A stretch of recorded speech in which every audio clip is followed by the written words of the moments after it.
20 years ago tomorrow, the United States changed. Tonight's game is about those lost in the 9/11 attacks in 2001. And tonight's game we've dubbed the Patriots Day game for the first responders lost and that responded to that tragic day, and also to our service members that served overseas for the last 20 years. Tonight we pay tribute to all those in our Delaware Live Patriots Day game.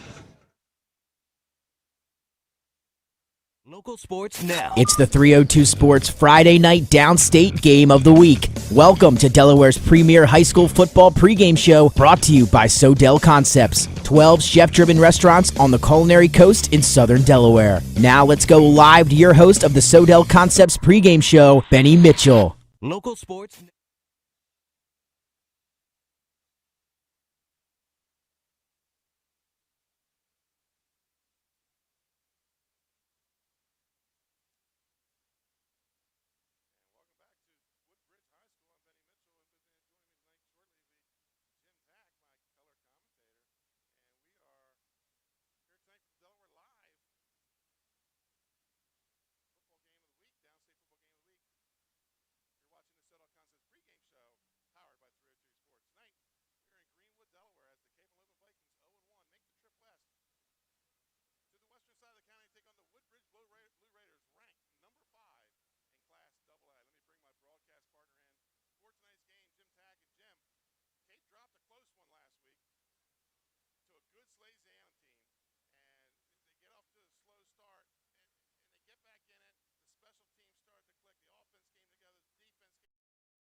Couldn't be more excited about having our show here held at the Buffalo Wild Wings and Christiana location here on Route 7, brand new location. They moved here from Limestone Road, and it's going to be the new home of 302 Sports Week.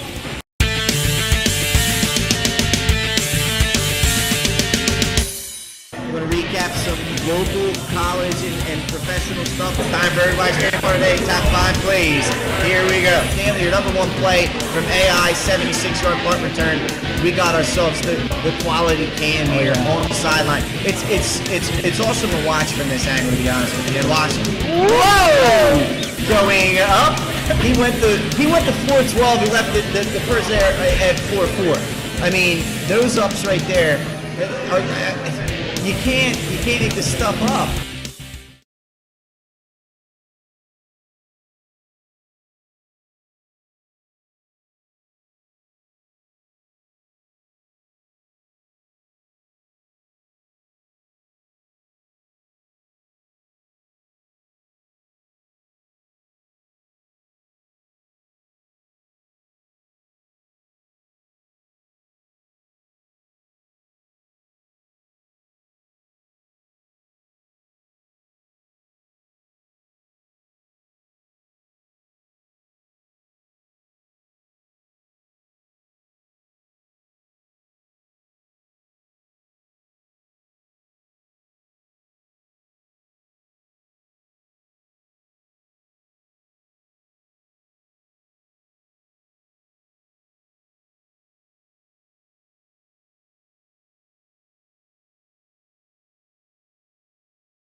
Hi, I'm Scott Kammerer from Sodel Concepts. Today we're at Blue Coast Seafood Grill and Raw Bar in Rehoboth Beach, Delaware. Come check us out. Located in the Rehoboth Gateway, Blue Coast features indoor and outdoor dining and serves beautiful, simple food that highlights the flavors of Southern Delaware.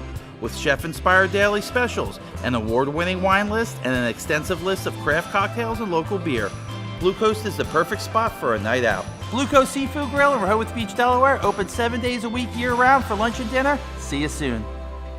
Hi, it's Scott and Lauren from Sodel Concepts. And today we're at Catch 54 in Fenwick Island, Delaware. Catch 54 is committed to serving beautiful, simple coastal cuisine overlooking the bay. House favorites include signature crab cakes, shrimp and grits, our famous 54 burger, all accompanied by a wine spectator wine list and a great selection of craft ales and cocktails. Catch 54 offers delicious nightly specials, award-winning waterfront dining views, and the best happy hour in town.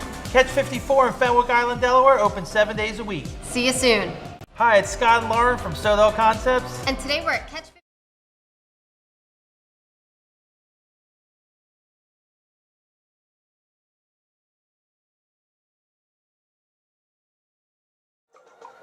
54. And welcome back to Greenwood, Delaware, Woodbridge High School. Benny Mitchell with Jim Tack. I think we've gotten all of our bugs out of the system here, Jim, as we move to our new 3-camera system. And it's causing us a few headaches here.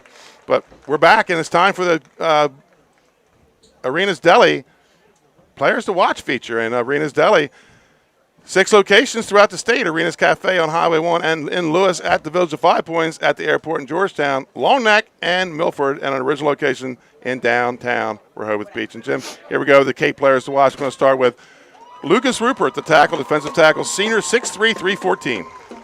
He is absolutely a beast. Give me a big guy who was a wrestler, and I'm going to bet on that kid in the football trench every time.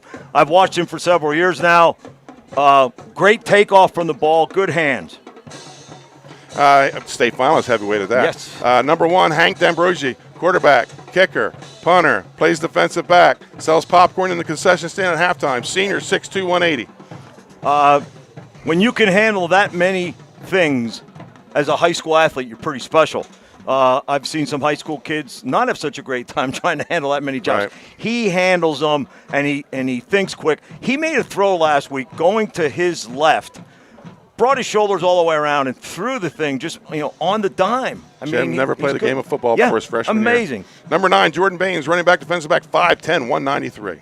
Well, saw his speed last week on the edge when they ran some of the speed sweeps and such. So he's going to be, you have an outside, you're going to have the inside with the big lineman, and then you're going to have the pass game. I think they're in good shape. And let's go to the Woodbridge Blue Raiders, and we start with number 15, Seth Smart, the new quarterback. He's a senior.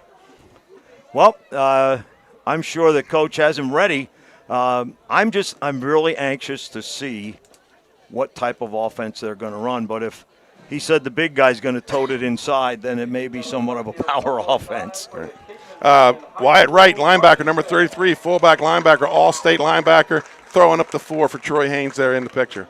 He's pretty special, folks. Watch him come downhill to the ball. Watch his lateral movement.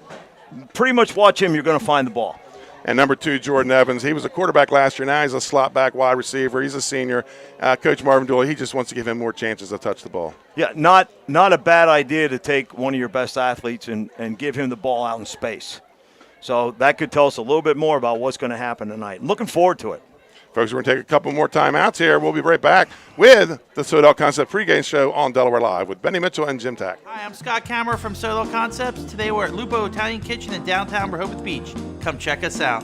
Located inside the Hotel Rehoboth, Lupo serves coastal Italian cuisine with fresh pasta made in-house daily. Lupo features plenty of unique craft cocktails and an extensive award-winning all-Italian wine list. Popular dishes include lobster bucatini, veal meatballs, grilled swordfish, and eggplant parmesan. Lupo Italian Kitchen on Rehoboth Avenue, serving happy hour daily and dinner 7 days a week. Hi, I'm Scott Kammerer from Sodel Concepts. Today we're at Thompson Island Brewing Company in Rehoboth Beach, Delaware. Come check us out.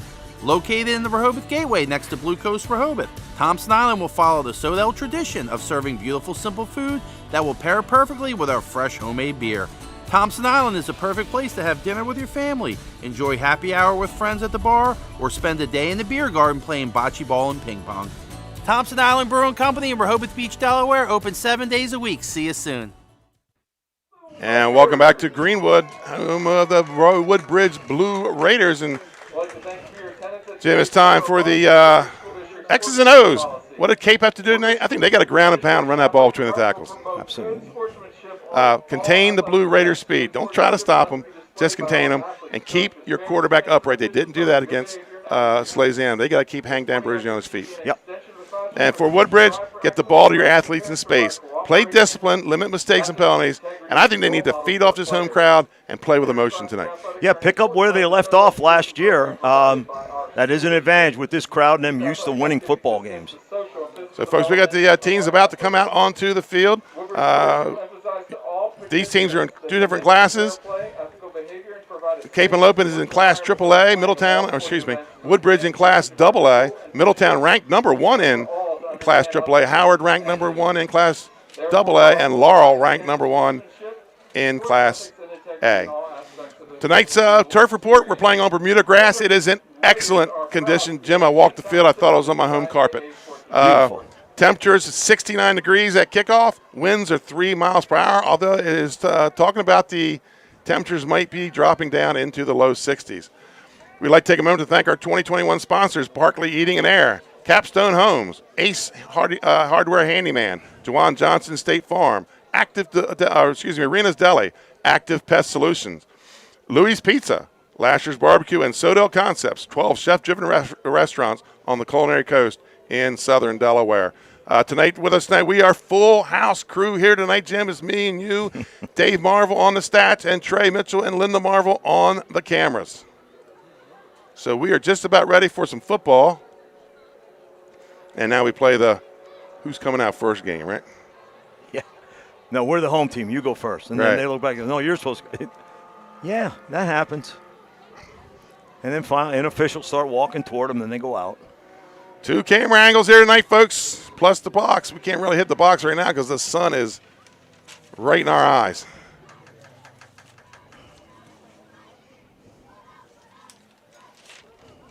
Some other games going on around the state.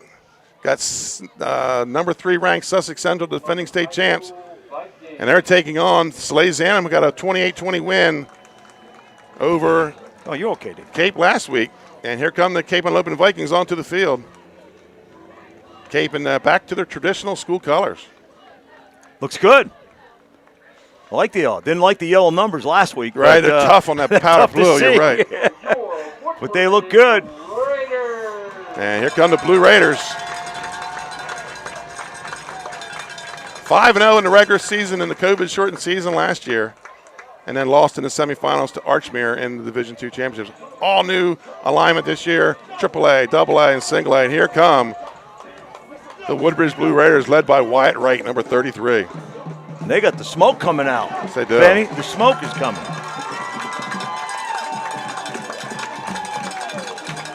Down to Miami.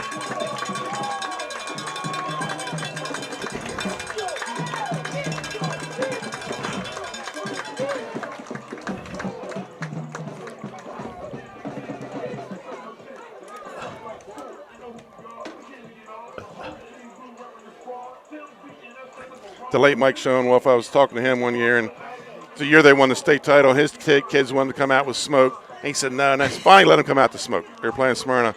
And opening kickoff, one of his returner drops the ball. Smyrna takes him for a touchdown, and they end up getting back in the game and blowing him out. But he said, it brought the smoke out, got in his eyes, dropped the ball. No more smoke. We're not using any more smoke. We did that with music. Right. They tried to convince me to have music before the game, and we almost lost that game. So the other guy said, never again, coach, never again. Right. You have your superstitions and the way you do things.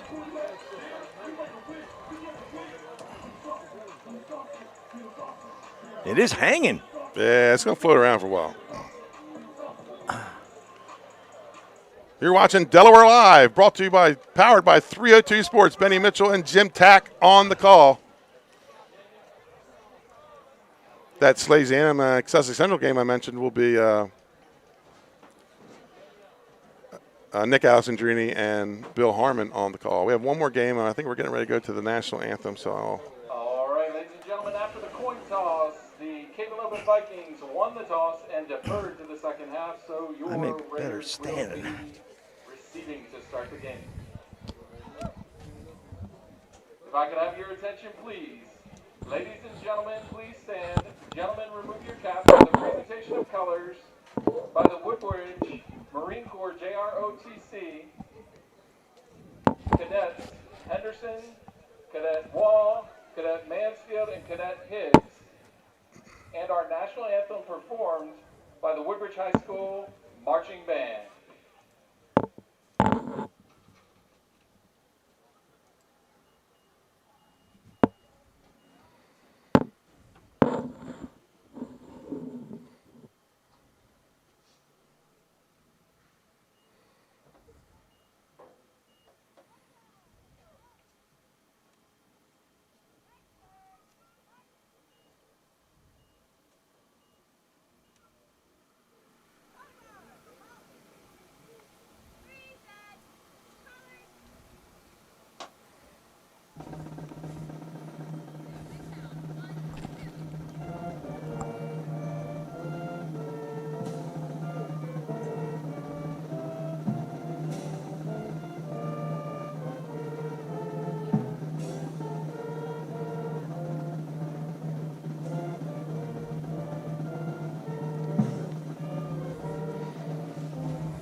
Not sure you can. And we're back. Ready for kickoff. And I'll try to help if I can. For tonight's AA versus AAA contest between the Woodbridge Blue Raiders and the Henlopen Vikings. Live from Greenwood. Beautiful evening. You're not going to get anything nicer than this. We hope that you enjoy the game. Other games around the state, or around downstate especially. Hodgson at Dover. Glenn Frazier, Paul Collier on the call for Delaware Live, our Kent County crew. Arundel at Smyrna. Arundel with a 1-point victory over Dover last week in overtime. Sussex Central at Salesianum. 7:30 kickoff. Nick Alessandrini and Bill Harmon on the call. Mount Pleasant at Lake Forest. Milford at North County in Maryland. Stephen Decatur and Indian River at Indian River. And the battle for the bone, the Laurel Bulldogs and the Brandywine Bulldogs up north. Tomorrow, Delmar at Wilmington Friends, St. George's Caesar Rodney at St. George's. Glenn Frazier and Paul Collier will have the call on that game. Sussex Tech at Del Castle and St. Mark's Red Line. I'm not sure we have the game. I'm not sure who has the call tomorrow night, but we'll have that game on 302 Sports or Delmarva Live, powered by 302 Sports. The Vikings getting ready to kick off. Woodbridge will take the first possession. And back deep. Looks like we have number 2 Evans and number 9 Tracy Johnson.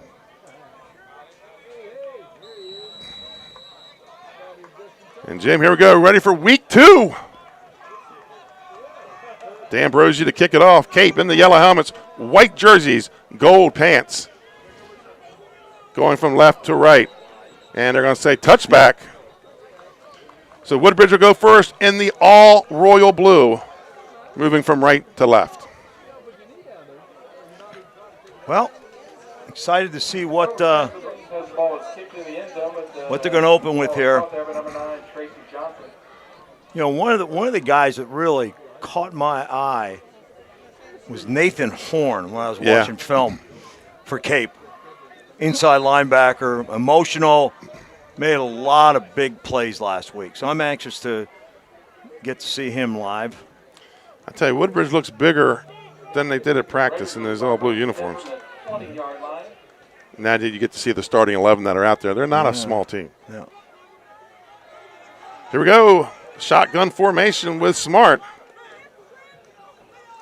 And it's going to be a toss to Kenny Newton, and he's going to push out to about the 25, which is going to bring up second down. Keyshawn Mansfield on the stop. Corner. They can stay on schedule with that short 5.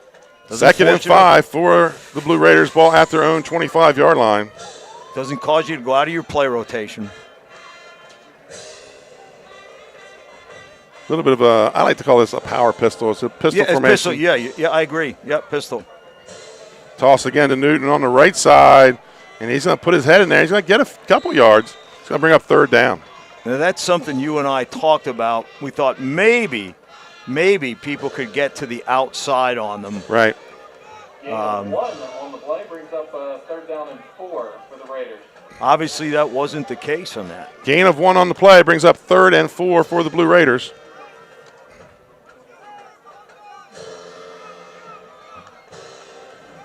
Newton got some carries last year. I think he rushed about 400 yards last year, had 4 touchdowns in the shortened season. And it's going to be a handoff to Newton up the middle, and he's met in the hole, pushes up to about 2 yards. That's going to bring up a fourth down. Yeah, I had Rupert in on that one. And, in fact, I moved pretty good there. 4th and 1.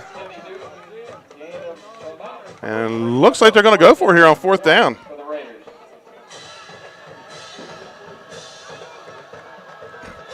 So 4th and 1, and it's a long one there, Jim. Yep. And they're going to go tight formation. I think this is the old Smyrna earthquake. And they're going to be offside. Oh.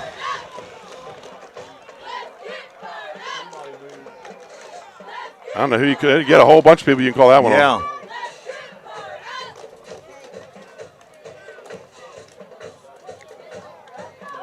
So on the punt will be Smart. Back deep, number 2 for Cape, Thomas Messick. He had a touchdown around the left end last week. Back him up 5 yards, bring up a 4th down and 6. When that sun went down nice this week. Yeah. We're in good shape now. So Smart standing about his own 21-yard line. He moves up, and he's going to get it off. It's going to be a high floater. And it's going to take a bounce straight up in the air.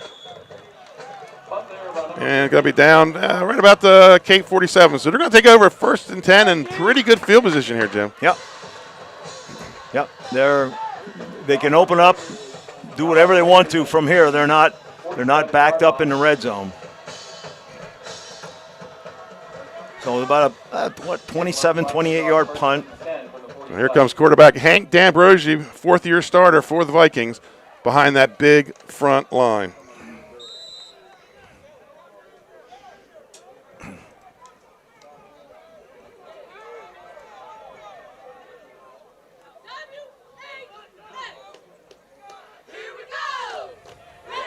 And it's going to be D'Ambrosi taking it himself. He's going to pick up about 4 on the play.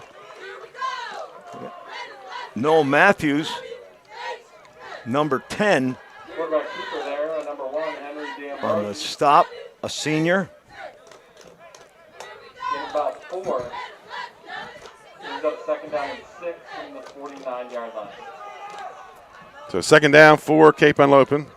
D'Ambrosi goes under center. Single back in the backfield. Messick goes in motion to the far side. It looked like there was a flinch, and there's going to be a flinch and a fumble. Now he threw the flag now. Okay, gets it right. Well, I think you're better off. If you're Cape, you're better off with that penalty. Otherwise, you have a fumble and a loss of 1 and a third down. So still second down for Cape. So second and about 11.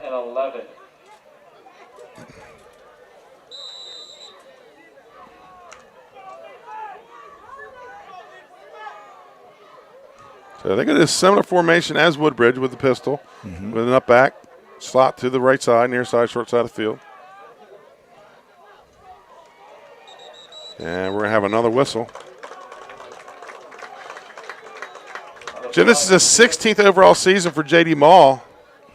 He coached at St. George's previously. 28 seasons for Marvin Dooley. He also coached up at Avon Grove in Pennsylvania.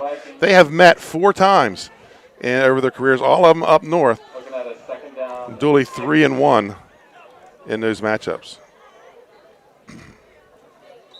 There's more movement here in Delaware, I think, than I see in some other places. Marvin Dooley, he has a summer place down here, so decided to make the trip down. And it's going to be a handoff to number 9, Baines, and he's going to pick up about 6 on the play. Yep.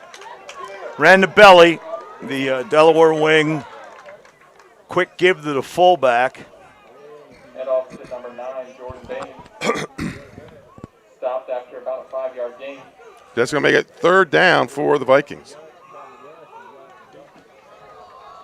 That time on the stop, Ben Carter. 3rd down and 10 for the Vikings. Same formation, double wing with Baines in the backfield. I'm sorry, Ben. They're packed in tight.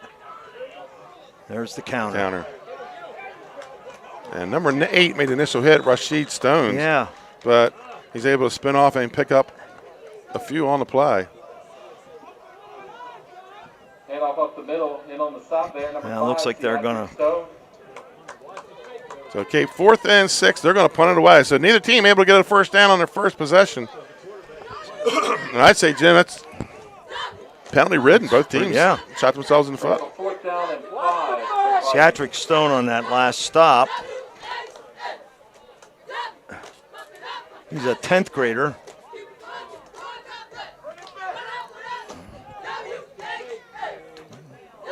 Oh, bad snap. And D'Ambrosio trying to throw it away, and that's what he does, throws it out of bounds. So turnover on downs at midfield. So both teams are going to get a pretty good crack from a good starting position. Yeah, the amazing thing, there were no linemen downfield. Right. They were all eligible numbers that took off. So 1st and 10 for the Blue Raiders. Nice stop for the Raiders there. They'll have 1st and 10. Look at their second crack at it here from the 48-yard line. 1st and 10, Blue Raiders.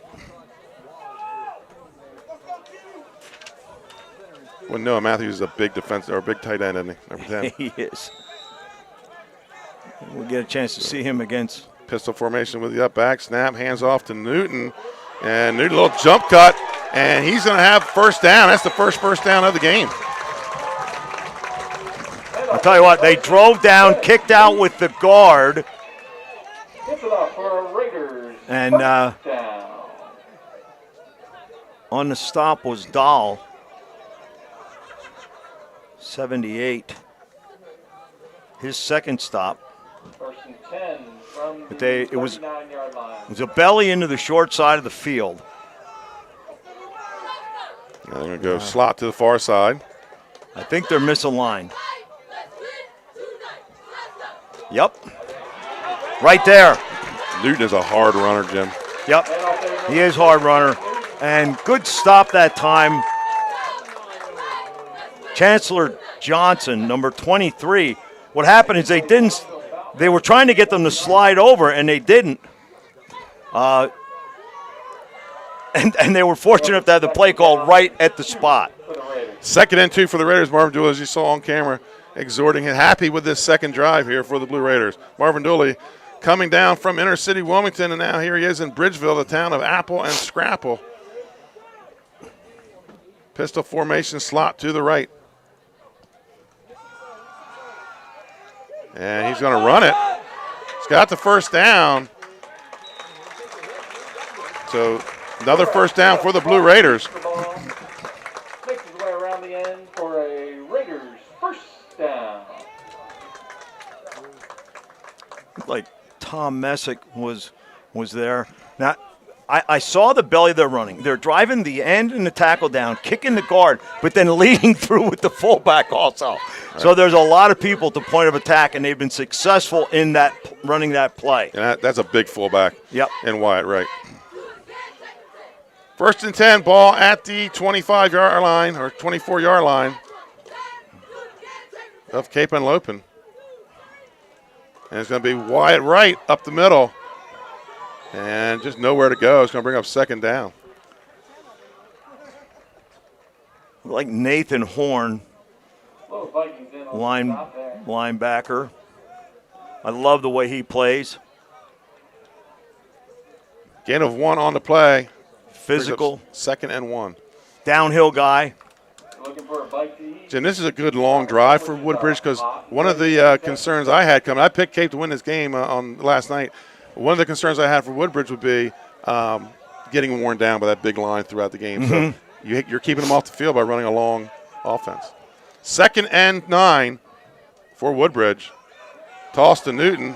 Follows a couple blockers. Tackle made by number 4, Mansfield. He's going to pick up about 3 or 4 on the play and Nice. bring up third down. Nice job by Mansfield coming up, using his shoulder. I'm waiting for the little play action tight end dump pretty soon. They've been drawing them up. Right. Game of, we'll call it 3 on the play, brings up a 3rd and 6. And ball just outside. Well, actually, that ball is in the 20. And, Jim, that means it's inside the 20. Oh, get piggy with it. It's time for the Lashers red zone. And we are in the Lashers red zone here. A little pass out there to Newton, cuts it back in, puts his head down. He's going to be close to a first down. And I think they're going to say he's short. Yep. Like Tom Messick on the stop. Little flare pass. Good call. 4th and 1 for Woodbridge. Now they jumped on this. They went in that earthquake and jumped the last time. Yep. They've been running the belly successful. No.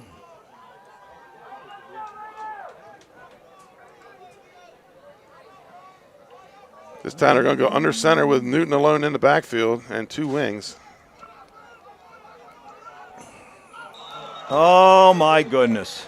And they jump again.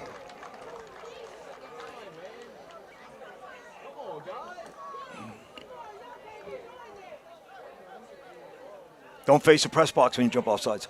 Right. You don't want me to see your number. Raiders looking at a 4th and 6 after the false start.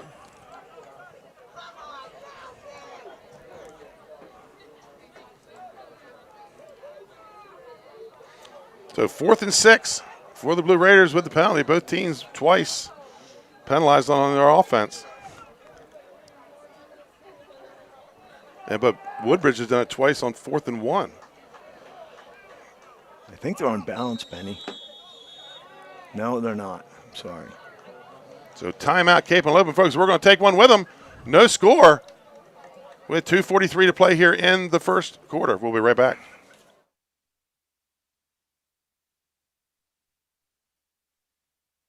For over 15 years, our company has been building homes in Sussex County, Delaware. We offer a completely comprehensive program for our customers that makes building a new home enjoyable. At Capstone Homes, we have access to lots in our amazing communities or through our realtor partners. Visit with our team of professionals for a completely comprehensive experience. We can handle absolutely every part of building a new home for you and your family. Create your new home. Create a Capstone home. For over 15. And welcome back to Woodbridge High School. First quarter action. 2:43 to go here in the first quarter. No score, but Woodbridge facing a 4th and 6 from the Cape Henlopen 21-yard line. Interesting to see if the formational tight end right. Slot to the left. And he's going to roll out left. He's under some pressure. They brought and incomplete. He had a man wide open in the end zone, but he was running to his left. Yep. And they brought the outside linebacker that time, who really forced him to pull up and throw maybe a little earlier than he would like to. Yeah, he had no way of getting that ball into the end zone. He was running for his life to the left side. Pretty sure that was Huntsberger on the pressure, number 3. So Cape Henlopen takes over on downs, 1st and 10 from their own 21-yard line. We have no score here in Greenwood. Good defensive stand by Cape. Stop the drive. We you and I at least expected back and forth. Right. Quick first quarter as both teams running the ball. And that's going to be, I believe, Baines picks up about a yard on the play. Going to bring up second down. Have to get a little better look at that. Not quite sure who was in on that stop. He was slowed up at the line, and then they're going to give him a gain of 2. Shot through for 2. Brings up a 2nd and 8.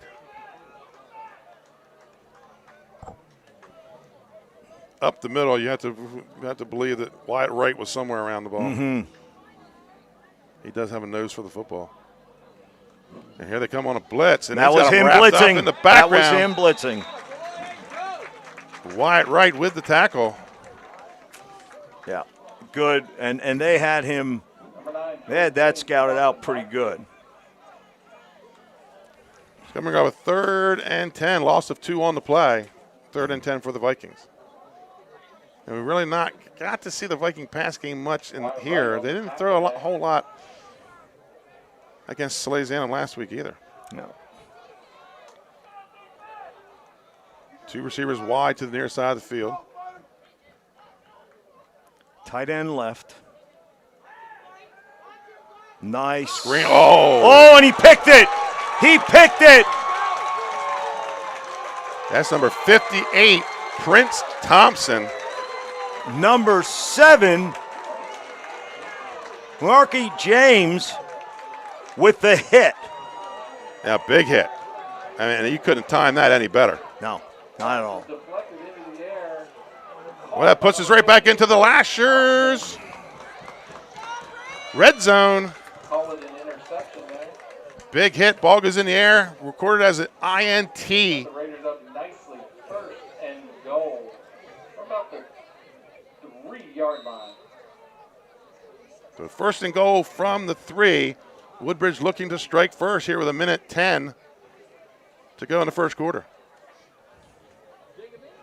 And there's the earthquake formation. Newton puts his head down, and they're going to say he's not in. Right to the line. It's going to bring up a 2nd down. The gain of about 2 yards, 2 feet, 11 inches. Ball inside 1, Jim. It's like maybe a credit card between the ball and the goal line. Right. It's going to be Newton again, right side. And this time it's a touchdown for the Woodbridge Blue Raiders.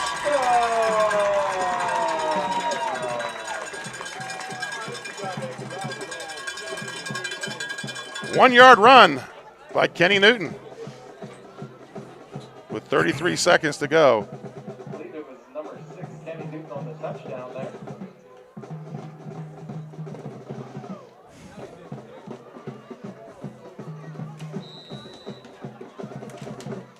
So Woodbridge will go for 2 on the point after conversion. Newton again pushes the pile.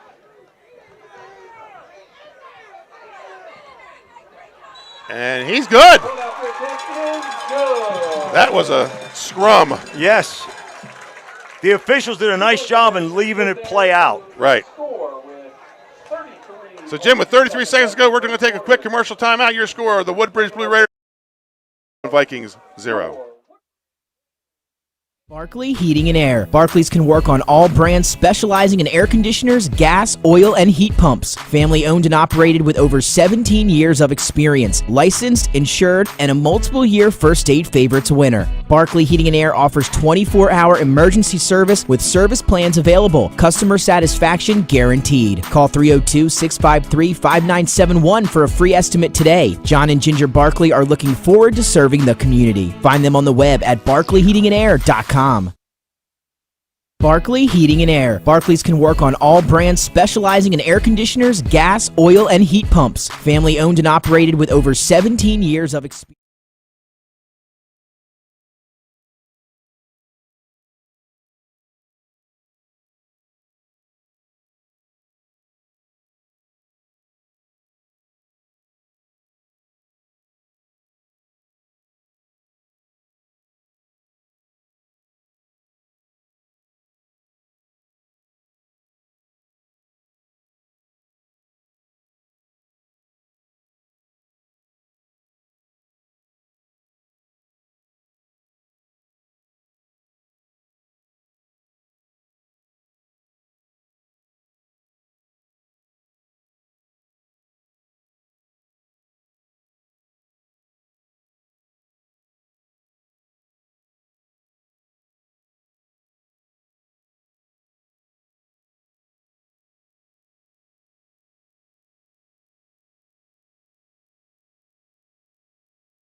Be first and 10 here for Cape Henlopen at their own 40-yard line. Woodbridge late getting some players on the field. And Cape's going to take a timeout. So we're going to take on with them, folks. We'll be right back. Score 8-0. In life, some things just go together. Like a burger and fries. And home and auto insurance from State Farm. So make it a combo. Combining your home and auto insurance could save you time and money. And who doesn't like that? Just call State Farm agent Juwan Johnson and find out how you could start saving today. It's just another way we're here to help life go right. And welcome back. You want to make sure you get some food before halftime. 26 seconds to play here in the first quarter. And commemoration in honor of 9/11. Woodbridge with 8-0 lead. We have some first score in on our Barclays Heating and Air out-of-town scoreboard. Smyrna up 8-0 on Arundel. You won't want to miss it. Your out-of-town score brought to you by Barclays Heating and Air in Smyrna. Jim, our first ever sponsor. It's my first ever sponsor. Barclays Heating and Air. Here we go. First and 10 for Cape. Knew what they were doing. Coming off the timeout. Motion ball up the middle. That's Baines. And he's going to pick up a few. It's going to bring up a second down. Nice read. Right again on the stop. They ran their version of the belly. By number 33, wide right.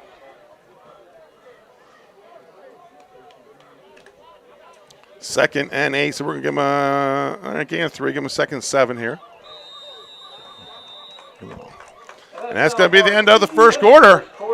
Your score, Woodbridge Blue Raiders 8, Cape Henlopen 0. Folks, we'll be right back with more high school football.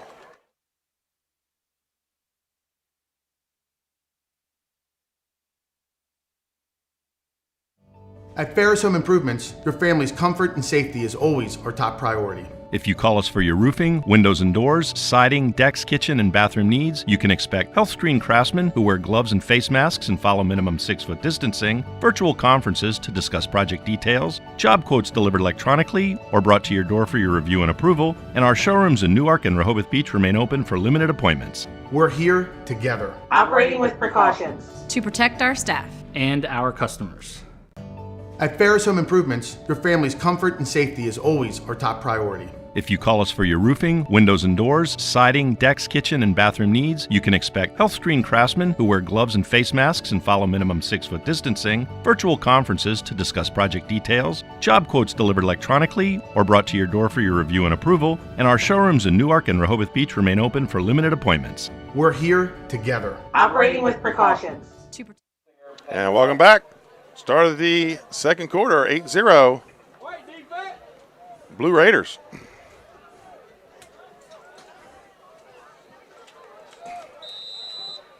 Ready to play whistle I formation for the Vikings. Slot to the far side. And comes on a blitz. And that's 66. Corey Sanders with the stop. Great blitz. They were running the counter tray. They were going to pull the guard and tackle. And he got right behind it. Didn't give it a chance to set up. Tell you, it looks to me like Wyatt Ray's going off some reads here. He's looking into the backfield and then making his decision. Most of the time they'll read the guard. D'Ambrosio rolls right. He's got a man open downfield, comes back for it. That's Mansfield. That's going to be a first down. That's a great grab and a great throw. So that's Kate's first down of the game. Crosses midfield.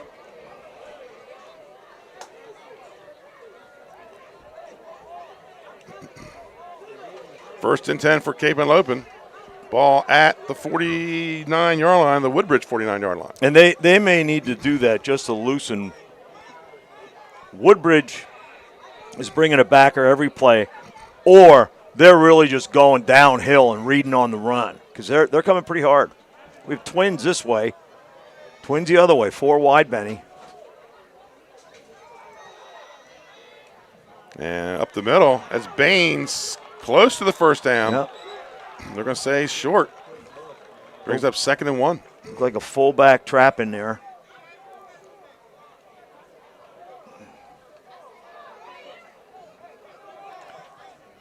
Look like Wright and Sanders on the stop.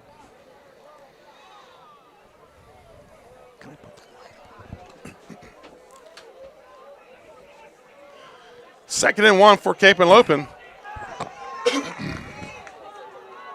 And I'm going to go double slot, or his wing to the right, slot to the left. Baines alone in the backfield. It's going to be Baines' right side. He's got the first down and more. Yeah, and that was the guard pulling that time. The stop that time by Carter. But the Lucas Rupert was at the guard. Tackle drove down. He kicked the end, and there was just such a hole. So both teams using the Tubby Raymond Belly series. Right. 1st and 10 for the Vikings.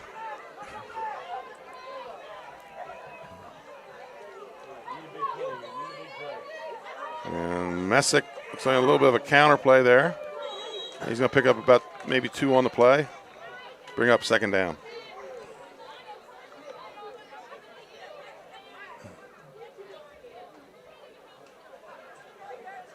Stop that time. Newton. It may have given him about 4, so 2nd and 6. They're moving it.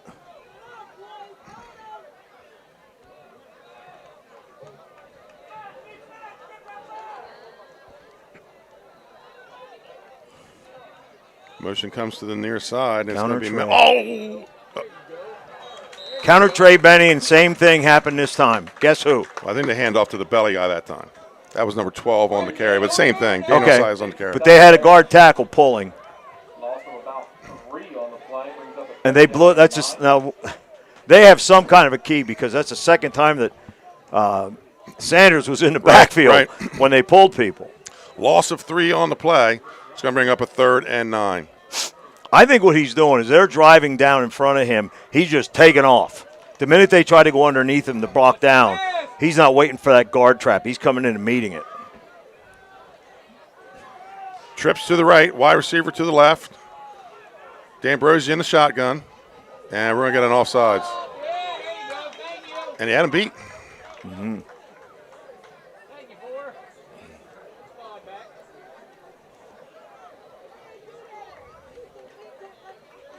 So both teams are really stubbing their toes on the offense. Are they going to say it's on Woodbridge? A little conference, I think.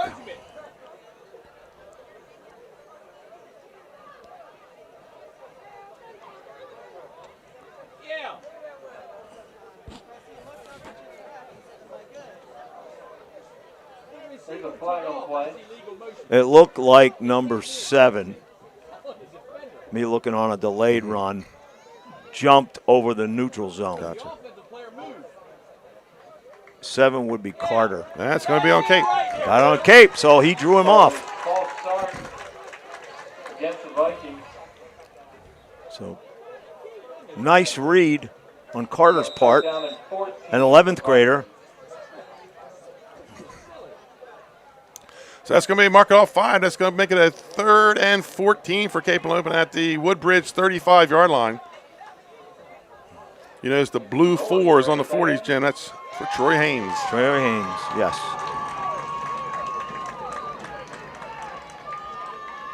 So the same formation. And bad snap. And it's going to be a loss of a ton. It's going to move the ball up. A loss of 10. It's going to bring the ball back to the 45. 4th down, Cape and Henlopen.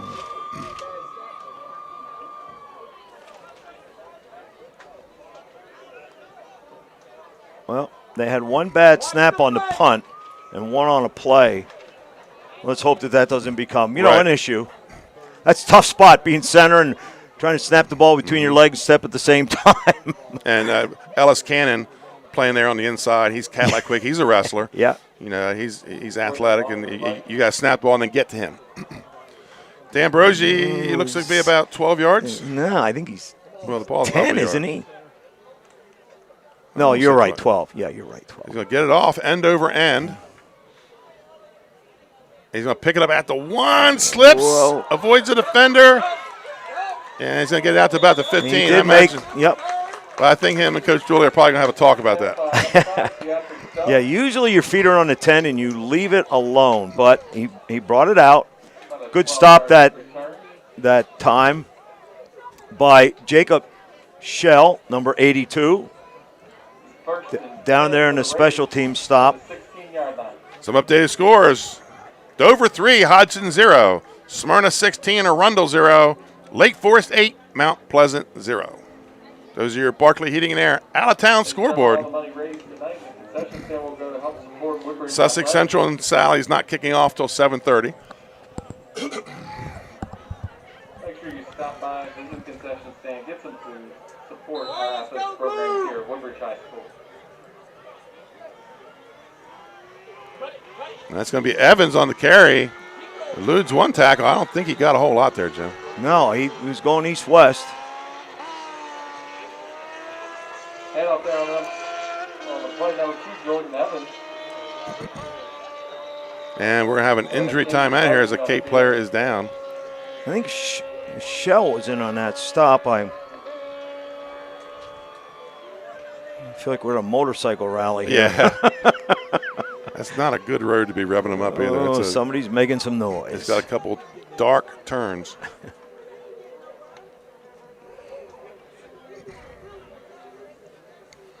I can't see who the player is down. Yeah, and the stop was by Shell. It's interesting now that I get to see it on replay that the ends, Benny, are going out. Okay. They are not they're not squeezing down to the pole man. They're going up and trying to box in.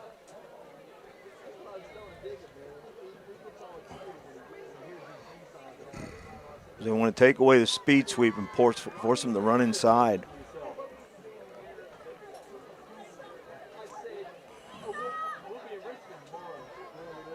Folks, we're going to take a quick commercial timeout because he might be, as I say that, he pops up.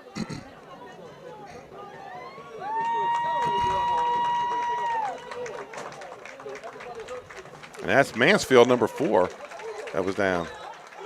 A couple more updated scores on the Barclay Heating and Air out-of-town scoreboard. Smyrna now up 24-0 over Arundel.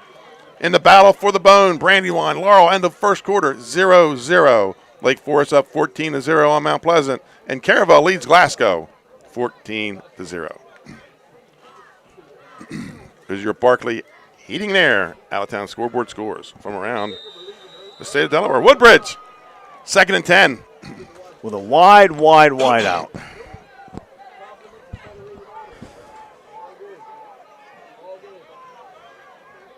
Motion comes to the near side, and that's going to be wide right. Or no, I'm sorry, Kenny Newton. And he's going to be close to a first down. Messick on the stop. And we're playing number 6, Kenny Newton. Down 9 on the play, brings up 3rd down and 1. 3rd and 1 for the Blue Raiders. Thinking Battle of the Bone, I was going to say Bulldogs.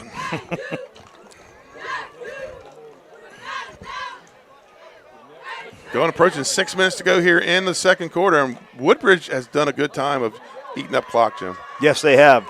I looked up, I couldn't believe it was 6:30 left. Oh, Newton something hitting the backfield. Wrong there. Yeah, there was something that didn't go so well. And again, that was Dahl. It looked like number 2 was expecting the ball on that. Yeah. That's going to bring up a 4th down. And on the punt, Seth Smart. Yeah. And that's the second time now they've had short yardages and either jumped off sides or missed assignment. Back to punt the ball for the Raiders. Or 15, Seth Smart. So he also about 12 yards.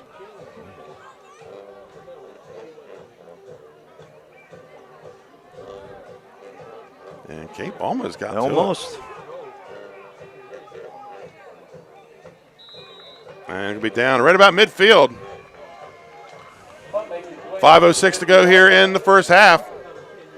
And Woodbridge holding on to an 8-0 lead, but Cape's going to get the ball. 1st and 10 at the Woodbridge 49-yard line. So we've had, two snap issues with Cape, and Woodbridge has had their little miscues, offsides or motion, and problem on the handoff. 1st and 10. Raya wide to the right, wing to the left. Baines alone in the backfield. Messick comes in motion. There's going to be a handoff to Baines. Got some running room. What a move. And number 7, Ben Carter, with the touchdown saving tackle. They ran the belly again. Guard kicked him out. He jumped over the tackler. Great job. Stopped by Carter. Number 7. Enough for Vikings first down. 1st and 10. 33-yard line.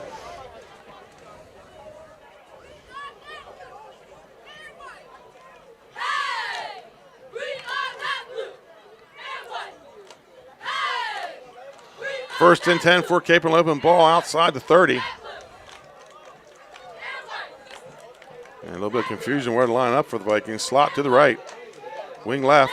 Pistol formation with Baines behind D'Ambrosi.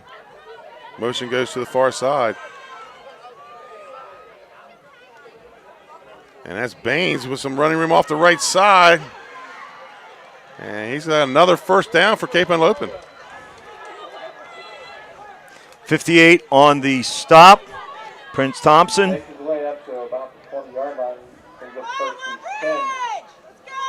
21-yard line. And again, a little quick hitting. I think it was a trap. But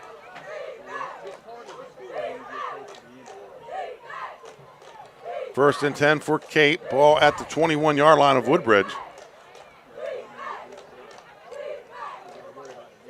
Split wide to the left. Pistol formation with 2 wings. Motion goes away. And handoff to Baines. He's hit in the backfield by Newton, but he's able to dive ahead for a couple yards. Benny, I just look back on, and they're driving down, taking the guard and tackle, and they're running it in tighter. They're not taking it all the way out to the end on the kind of the counter tray blocking, and they're doing a nice job with it. I thought at first it was a quick trap, but then the tackle's following around and going up through. 2nd and 8 for Cape Henlopen. Full house backfield. A little wishbone action. 2 tight ends. Looked like the right end may have moved a little. Nice bootleg. And first down for D'Ambrosi. Great call. Meanwhile,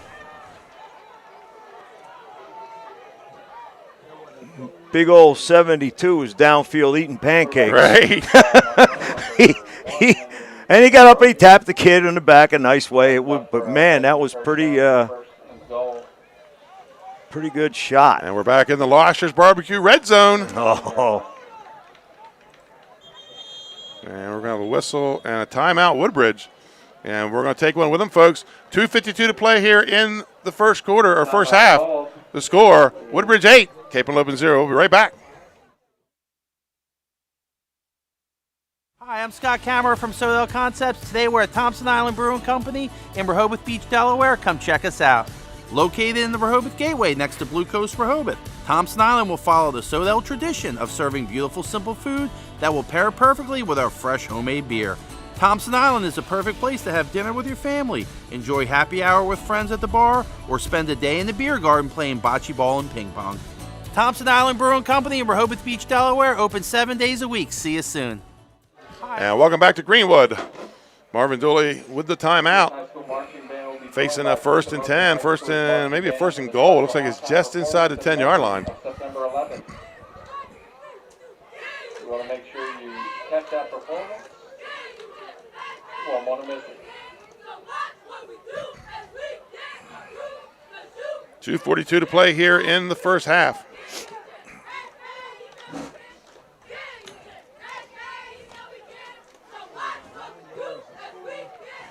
And they line up again in the wishbone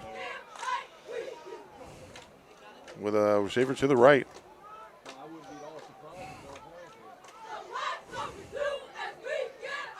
Is he covering the end on the right side? Because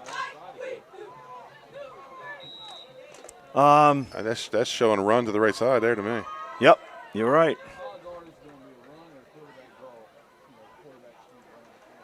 You're right, Benny. That'll be Good number read. 12. Saez with the carry. Like quite possibly 57. I think he makes his way up to about the 4-yard line. Ball on the 4, second and goal from the 4-yard line. And as you say, Mr. and Mrs. 57, we Right. don't have you.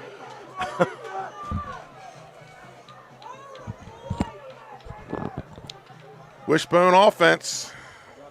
D'Ambrosio under center, and it's going to be Saez again banging it in there.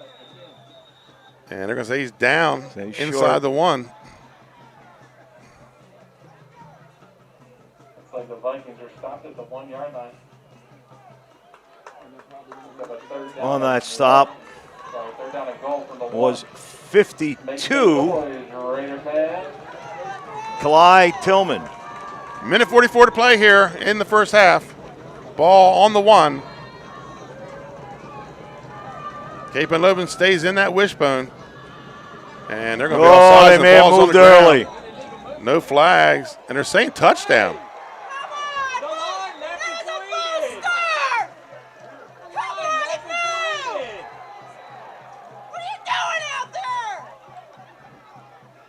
Okay, you can.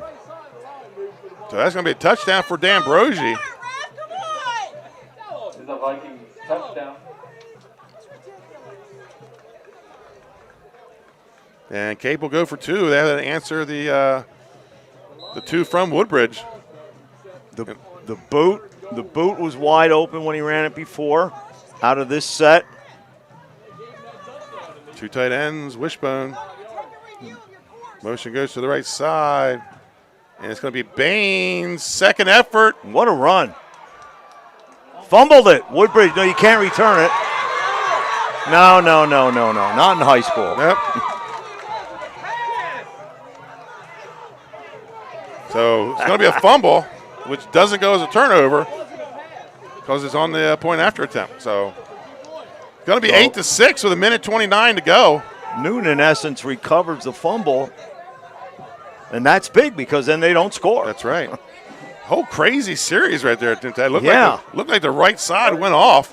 If it didn't, the left side didn't move. The difference between this week and last week is right. The lack of cramps. Right. Well, it's not third quarter yet. We're still right. There you go. Still got the third quarter to go. That seems to be the cramp time. Yeah, he did a great job of running very hard. I thought he was close to being in. All right. So D'Ambrosio gets the touchdown on the mishandled snap, rolls forward, he falls on it, touchdown, Cape Henlopen.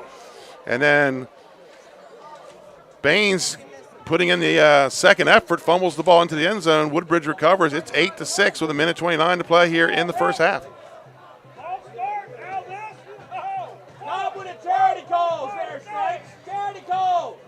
On our Barkley Heating and Air out-of-town scoreboard, Hodson 10, or excuse me, Dover 10, Hodson 0.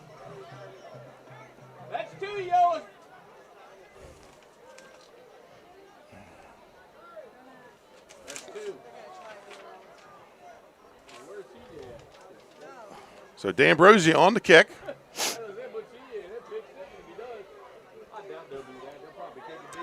Minute 29. So again, I think it all depends on how far you bring the ball back.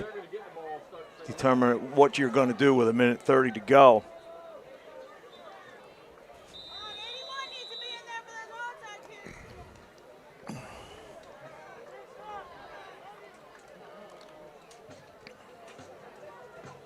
And D'Ambrosio kicks it deep. And going to take it at about the 2-yard line. Got a wall down the right side. Oh, it was a hold. Yep. Definitely held him. 5, had his arm around his waist. I could see it from this far up. So, yeah, he wrapped him up pretty good. And it's going to get called. So that's going to be a holding penalty on Woodbridge. It's going to negate the kick return for a touchdown. And I'm not sure he even needed to do that. He had positioned himself. But you know what? Kids excited. They want to try to make a play. That's right. They're not trying to do that to screw up, people. Right. He just a young guy trying to, and he feels it. I'm watching his body language now, poor guy. That happens. He holds the kicker. Yep. Lucky it wasn't a block in the back, too. Yeah. He fell down forward. So it's going to be a hold. So they're going to get it in midfield with a minute 14 to go. And now this changes your, wouldn't be surprised if he works the sidelines here to get it out of bounds. Got 2 timeouts. Yep. For the Raiders. 1 minute, 14 seconds remaining in the half. They haven't thrown a pass yet, have they? Yeah, they threw one incomplete. Yep. So in the shotgun is Smart. Toss with Newton. And he's going to get across to 50.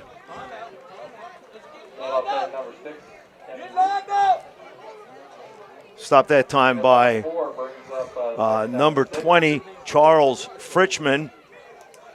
They bring up a 2nd and 6.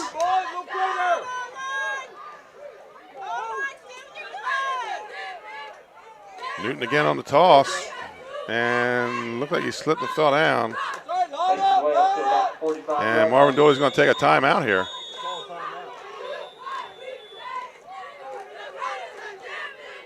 And Jim, we're going to take one with him.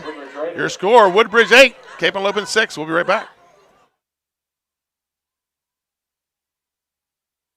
Congratulations, Dover Federal, on 60 years in business in Delaware. You've been by our side since our doors opened. Thank you so much for giving me a call on so many years ago when I had no credit. You helped our business grow into what it is today. As a military family, thank you for supporting the financial needs of servicemen and their loved ones. Happy anniversary, Dover Federal Credit Union. Happy anniversary, Dover Federal. Thank you. Thank you.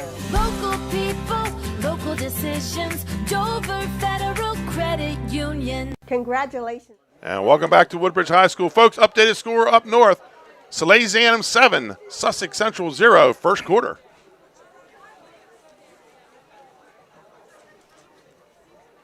Those last 2 plays, Benny, they have not had the big guys in. Right. Up front. Right. They've had a quicker, kind of a pass defense that they utilized last week. Yeah, the big guys aren't Dahl and well, it looks like they're going to, they got 3. It looks like they're running like a little 3-4 or a nickel. Yeah. I think they're man up. Trips to the right side. And Smart looks to run, and he's going to pick up about 2 on the play. Keeper there for number 15, Seth Smart. Gain of a few. Nice tackle by Baines.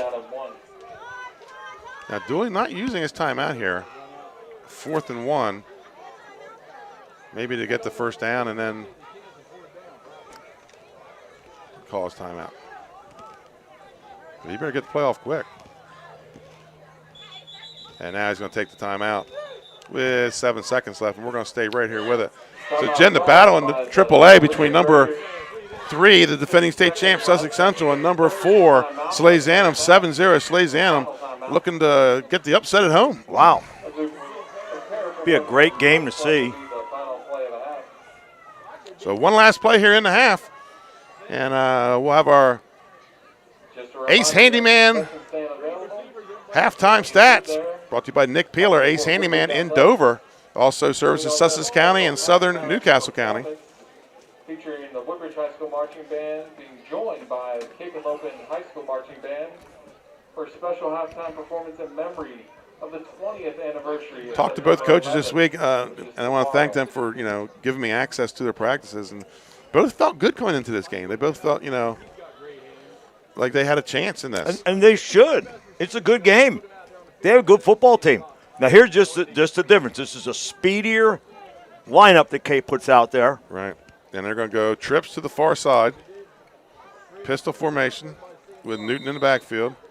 Got to watch the draw. Okay, just ball on the ground. He's just going nowhere. And that's how we're going to end the first half. On the stop that time for Cape, Charles Fritchman. Good sack. His second stop of the night. So, Jim, we're going to go to get ready for our halftime here. And we'll go to a quick commercial, and we'll be right back with some halftime stats late in the halftime.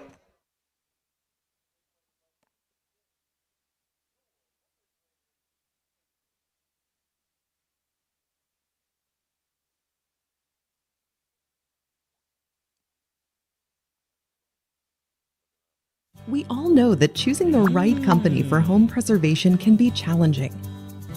Your home is your castle, and only the best and most trusted will work, right? Of course. So why is Ace Handyman Services different and the right choice? We take great pride in our easy, no-hassle scheduling and communication process. You call, we answer, and we listen. Or take advantage of online booking 24/7. Once we understand your home needs, we schedule a craftsman to arrive at a convenient time for you. You then receive a pre-call the night before from your craftsman. On my way text notification so you know when to expect your craftsman to arrive. Regular updates on the progress of your job. Even follow-up prior to any warranty expiration dates. Easy, convenient, no surprises, ever. Our commitment is to treat your home, your family, your time, and your privacy with respect. Rest assured, you are always our top priority. Our multi-skilled craftsmen will complete the work on your home in a workmanlike manner. If we don't, we'll come back to make it right. It's what we do and have been since 1998. Simply put, we're different. Ace Handyman Services, bringing helpful to your home.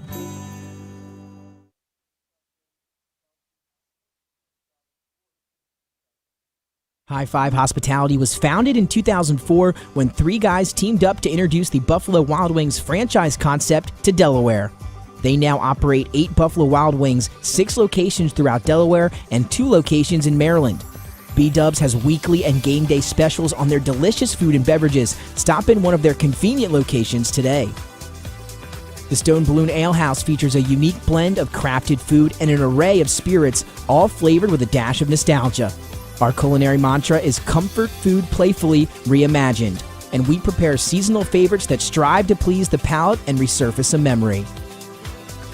Limestone Barbecue, from our mouth-watering Texas-style brisket, fall-off-the-bone chicken, and St. Louis ribs. Southern-style sides, mac and cheese, baked beans, cornbread, sweet tea, and our homemade pickles. Be prepared as your bread will be your napkin. Yup, we are that kind of barbecue. Expectation. You'll have a tough time choosing between our exclusive dishes to help get you through the day. French toast, French crepes, Belgian waffles, and of course, our famous Eggs Benedict. High Five Hospitality's mission is to operate 5 brands that serve high-quality products with exceptional hospitality. High school athletics is not what it used to be. The sporting goods industry has been disrupted, adding to coach and athletic director daily challenges.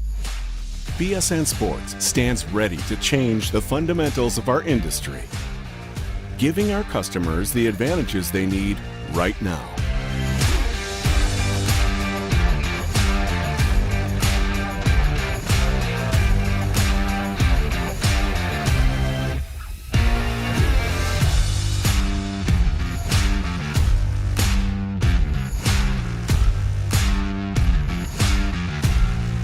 Your dedicated local sales pro is supported with nationwide team service, including sport and category experts.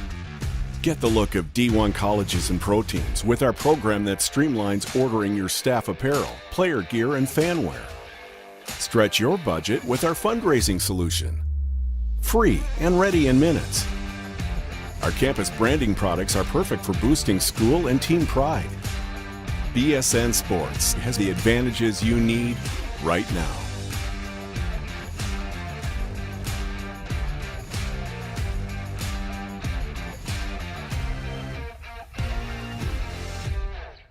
All know that choosing the right company for home preservation can be challenging. Your home is your castle, and only the best and most trusted will work, right? Of course. So why is Ace Handyman Services different and the right choice? We take great pride in our easy, no-hassle scheduling and communication process. You call, we answer, and we listen. Or take advantage of online booking 24/7. Once we understand your home needs, we schedule a craftsman to arrive at a convenient time for you. You then receive a pre-call the night before from your craftsman. On my way text notification so you know when to expect your craftsman to arrive. Regular updates on the progress of your job. Even follow-up prior to any warranty expiration dates. Easy, convenient, no surprises, ever. Our commitment is to treat your home, your family, your time, and your privacy with respect. Rest assured, you are always our top priority. Our multi-skilled craftsmen will complete the work on your home in a workmanlike manner. If we don't, we'll come back to make it right. It's what we do and have been since 1998. Simply put, we're different. Ace Handyman Services, bringing helpful to your home.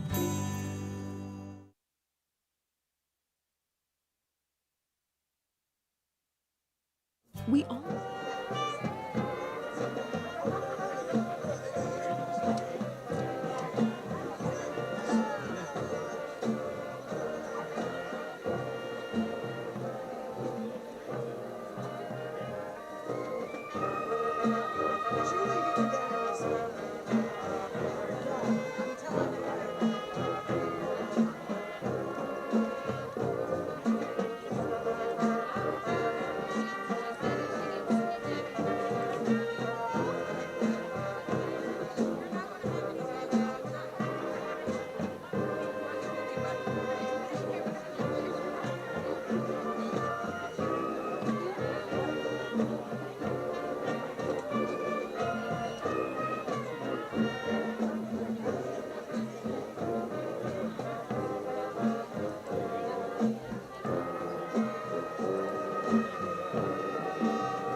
Once again, let's hear it for the combined ensemble of Woodbridge High School Marching Band and Henlopen High School's Marching Band.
And welcome back to Woodbridge High School. Benny Mitchell here with Jim Tack. This is actually what we look like, folks.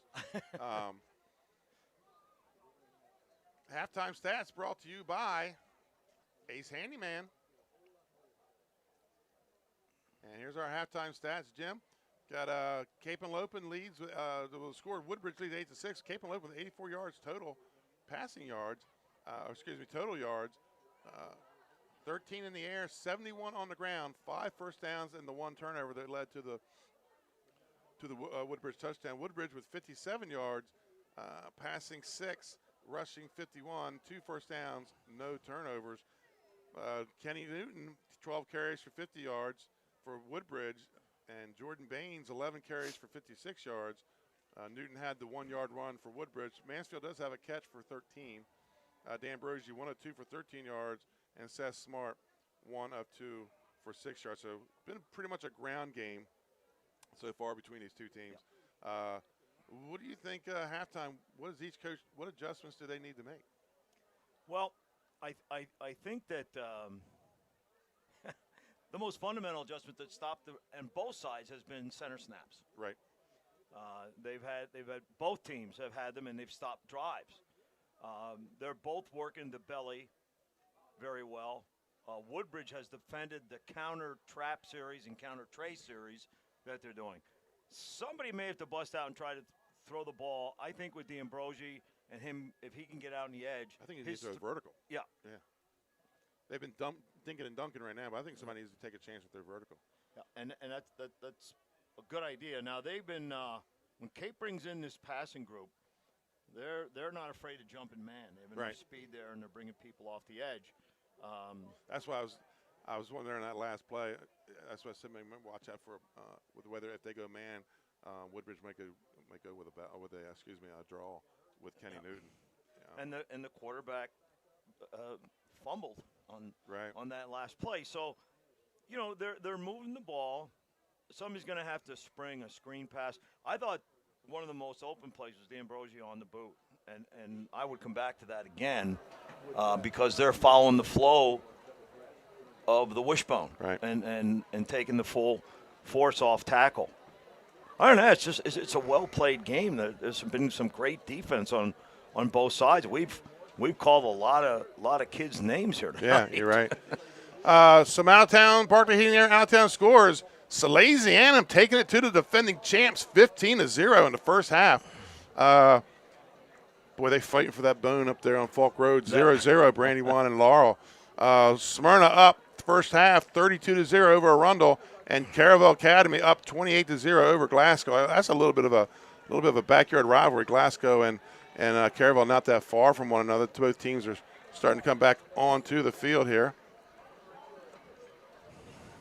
So Jim Tack wants more passing. I think you're right. I think the team that can get vertical can win this game.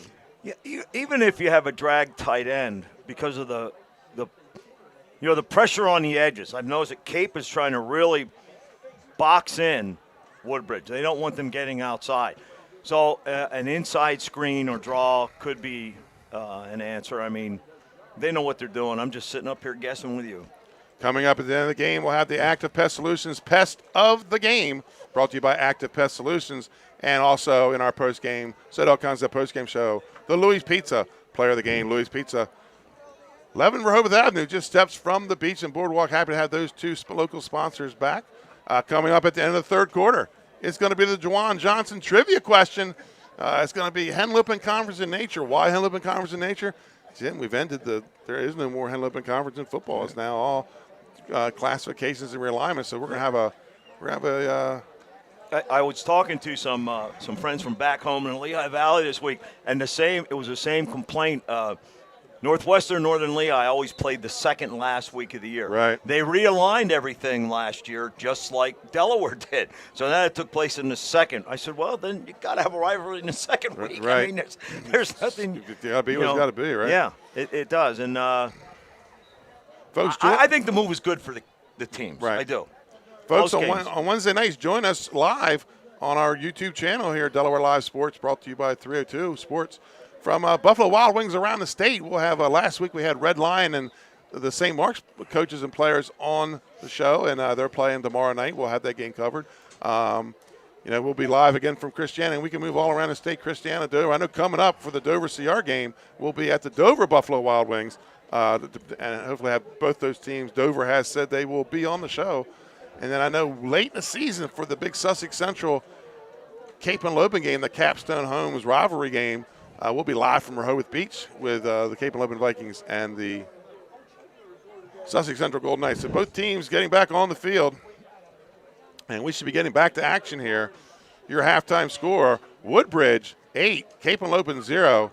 But I don't know. I don't think this is going to be – or 8-6. I'm sorry. I don't think this is going to be an 8-6 game, Jim. No, I don't either. These are both veteran coaches. They'll make adjustments at halftime and go after where they think they have a hole. Good to see you. Mr. Layfield, referee, been around Scott Layfield's dad, coach of Sussex Tech. I haven't seen him in years. Up here in the box with the referees. Just wanted to say hello. We get all kind of people stopping by. That's kind of neat. Yeah. It's kind of neat. I mean, you had the big intro last week. Yeah, Jimmy Allen. Oh, man. I don't know any NASCAR drivers. About the only way I would have had a chance of getting close to you. Right. Right. So, halftime clock has expired. And we're waiting for the two teams. I believe Cape Henlopen will take the ball here in the second half. Woodbridge started the game on offense. Penalty-wise, first half, fairly even. Cape Henlopen 3 penalties for 15 yards. Woodbridge 3 penalties for 20. But Woodbridge's penalties were huge. 2 4th-and-1s and a kick return that went for a touchdown. Yep. Could have cost them. It did cost them. Right. And it's a shame that poor guy had his arm around the waist. So Sussex Central gets on the board. Slays Anthem 15, Sussex Central 6. Caravel puts it to a running clock. They're up 35-0 over Glasgow up in Bear, Delaware. This is all from the Lewis studio? It's all from the Lewis studio. Unbelievable. Kristen Mitchell with the updates. Keeping us straight. Very good. Here we go, start of the third quarter. As we said, we don't have a number 80 on the roster.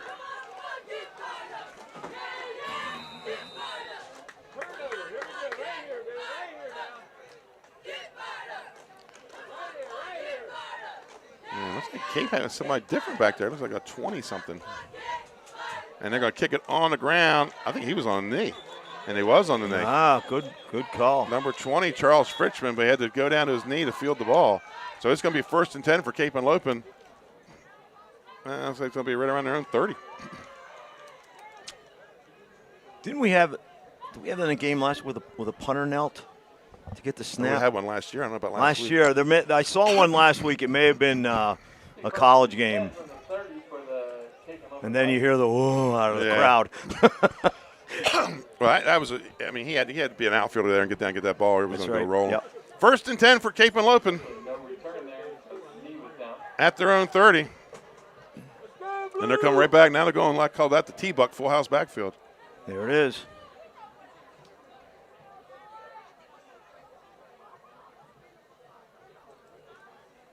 And D'Ambrosio drops He's open. back. He's got open. a man open. He had 2 men open. That was Saez. He's going to pull it in, bring the ball down about the 41-yard line of Woodbridge. Yep. There we go. That's what we talked about. Right. They must have been listening to us. Could have been. I don't know why, but.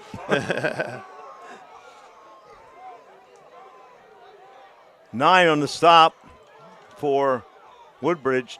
Tracy Johnson, a 9th grader. He had his front side receiver open also. Oh, they're going to know how to. They're going to put our statistician under pressure here. Count that long throw. Dave got it. He got it. Right. And now to go back to the shotgun. Hand off to Baines. Has to cut it back. Well, when they say cut on a dime, you just saw what that meant. He's going to get to about the 35-yard line. Yeah, 2nd down for the Vikings. He was stopped in there that time again by Johnson. 2nd and 4 for Cape Henlopen. Great call on 1st down. Caught them with the play action. And first play of the quarter. And he probably could have ran also because everybody flowed right. Motion coming to the near side. Baines. Oh, it's going to be an option. And looks like he's got enough for a first down. I'd love to see him run the straight ahead. And there's a flag. Somebody's poking and pushing. Uh-oh. He got caught.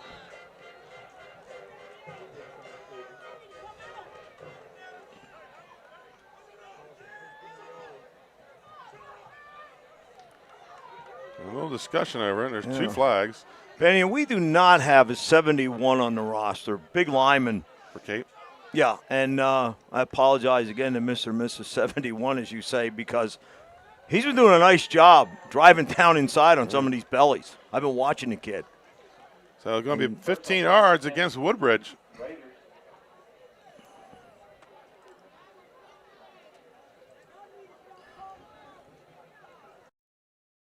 That's a big one. That is. And at the wrong spot. Well, they're never a good place for that. Nah. Well, it's going to be a good place for the Lashers. Red zone. Oh, we got a camera freeze. First and 10 for the Vikings from the 15-yard line.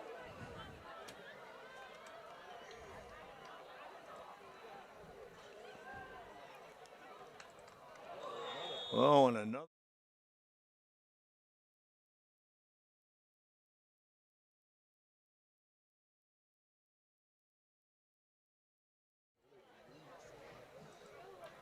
By 50 of Woodbridge, Ellis Cannon.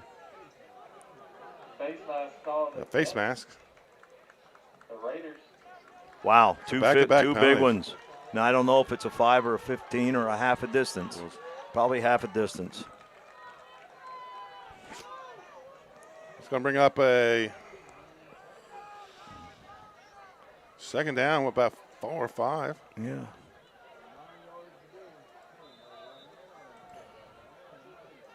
Ball on about the 8-yard line. First and or second and goal. No, first and goal. This right side is loaded up. They got big people here. And that's Sias, but he's hit. Ran into his own guy, really. Text from Dave Frederick says number 71 is Thomas Gibbs. Thompson on the stop, 58. I'll tell you, that side was loaded up with beef. Dave Frederick. You have him in the box every once in a while. Yep. 71. Gibbs. Ball inside the 10. Second and 4 for the Vikings.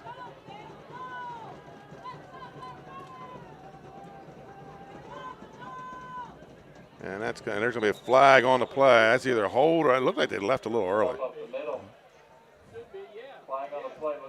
Stopped that time by Matthews.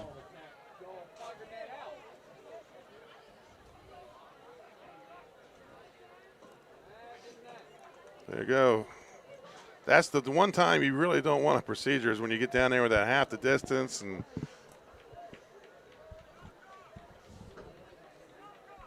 touchdown moves the ball back to the 14. Yeah, it's because it's had an impact on this game. Let's go, dude!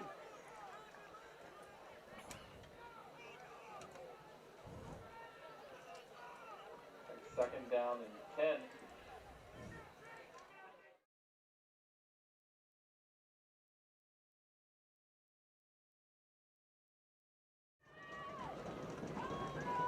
Vikings inside the 10-yard line or the 15-yard line.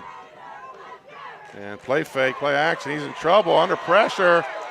Bobbles the ball. That is a sack back to the 32. Unbelievable play. 66. Corey Sanders. Not only he took on the block of one of the best linemen around, right, and he strung it, made them go wide, and then gets the sack. One hand on the quarterback and one on the blocker. So that brings up third and a chunk. Ball back at the 33-yard line.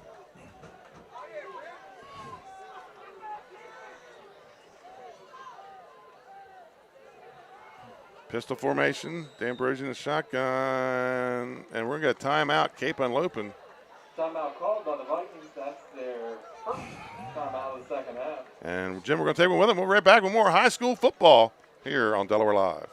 Years, our company has been building homes in Sussex County, Delaware. We offer a completely comprehensive program for our customers that makes building a new home enjoyable. At Capstone Homes, we have access to lots in our amazing communities or through our realtor partners. Visit with our team of professionals for a completely comprehensive experience. We can handle absolutely every part of building a new home for you and your family. Create your new home. Create a Capstone home. For over 15. And welcome back, JD Mall taking a timeout here. His first of the half.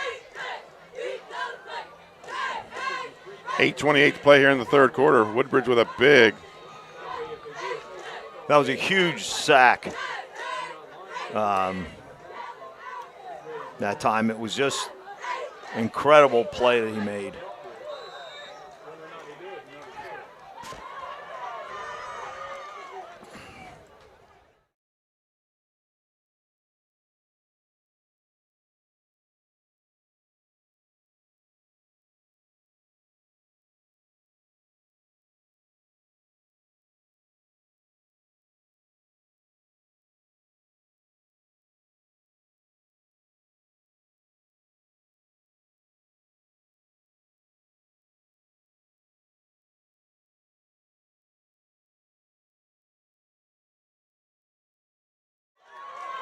Noah Matthews with the big sack. That's going to be fourth and forever back at the 49-yard line. At one time, Cape had the ball inside the 10. So fourth down and a lot. Yeah, it's over 40 to go. There you go, 45 yards.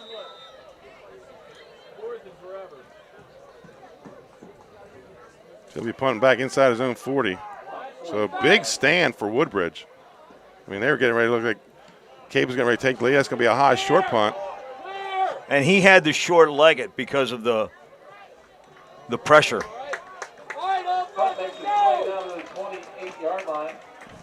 Great stand by Woodbridge. Just when you think that Cape's going to open this thing up with a long pass, Woodbridge rises to the occasion. Two big sacks on that. So it's going to be Woodbridge ball, and not bad field position. They're going to get the ball back at their own 29. Couple updated scores. Middletown and Meade out of Maryland, they're tied up 6-6. Lake Forest 30-0 over Mount Pleasant. 40-0 over Arundel.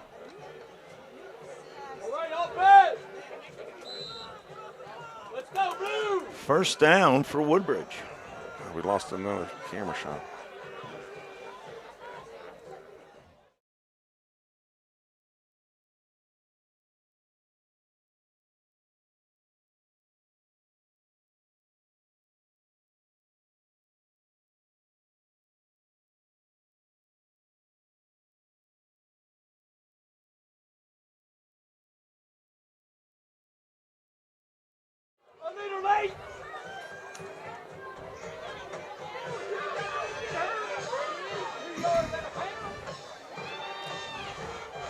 Jumping up a gain of 7, make it a second and long 3. Chancellor Johnson on the tackle.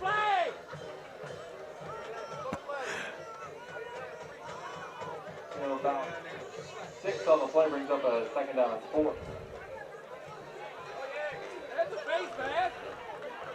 He's still going. Breaks free. He has a wall. Oh, he called a block in the back. Wow. I don't know about that one, but we'll have to wait and see. Mansfield was down back here on the cutback block by Corey Sanders, but he's back up and going off the field.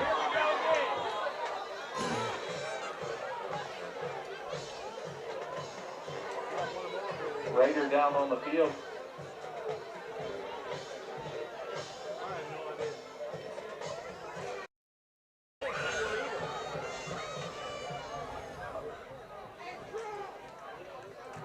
Be anxious to see that. Doesn't matter. It was called. Right. So the problem is a lot of people still believe that the rule is as long as the head is in the front. And that's no longer the rule. The shoulder has to make.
And we're back in action. Had to make a couple changes there, but we're here. We're back.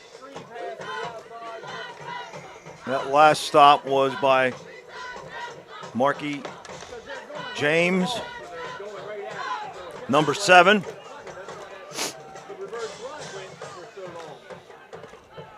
Now we have unbalanced to this side with 4 linemen. And no one down, and Mansfield's going to try to get to it.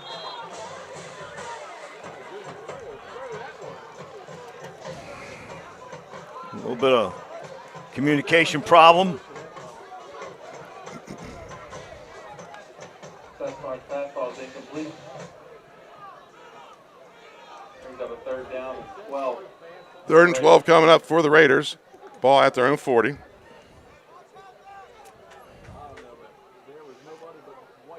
Third and about 12 or 13.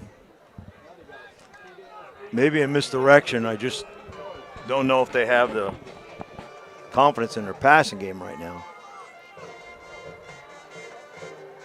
Draw. Yeah, that's going to get out close to midfield.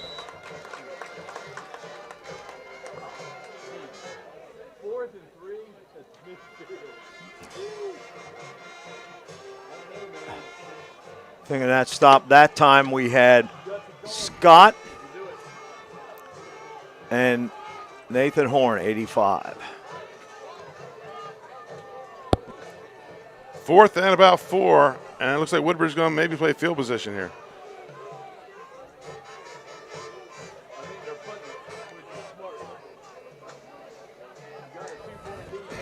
.5:42 to go here in the game. Smart back to punt.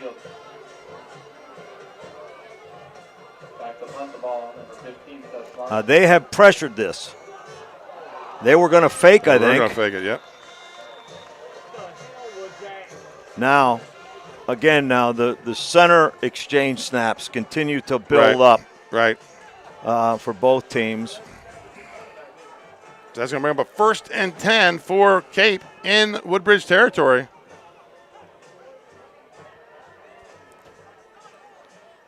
I mean, you get that snap off it, it's the right call. Yeah. Snap is fumbled on that play.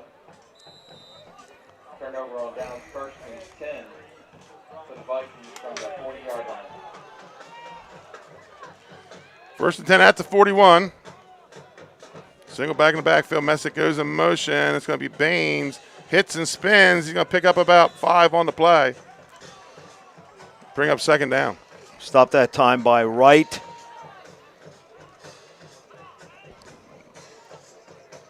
He's had 5 individual stops and 1 on special teams.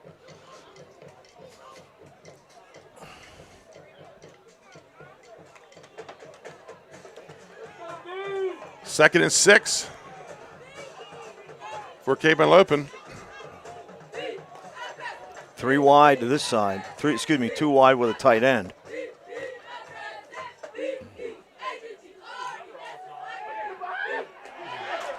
Bang, bang, play. And they're going to call pass interference on Newton. Oh, did he call? Did he throw it? Okay. Ball was tipped and called incomplete.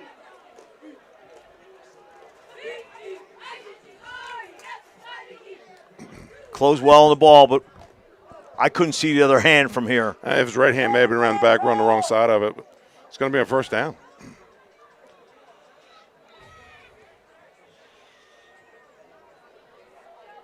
Still 8-6. No score here in the second quarter, and we thought things might open up. Yeah, we looked like we were pretty smart the first play of the half. Right.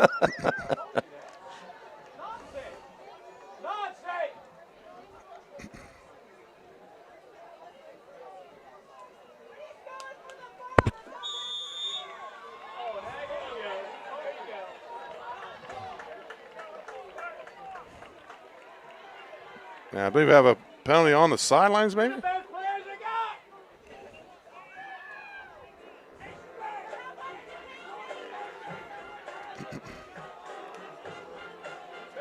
I guess that's maybe a sideline warning. Yeah. Well, I've never seen one that long, but, conference. Well, I think Coach Dooley was in the ear of the sideline Yeah, official. well, now he just backed everybody up.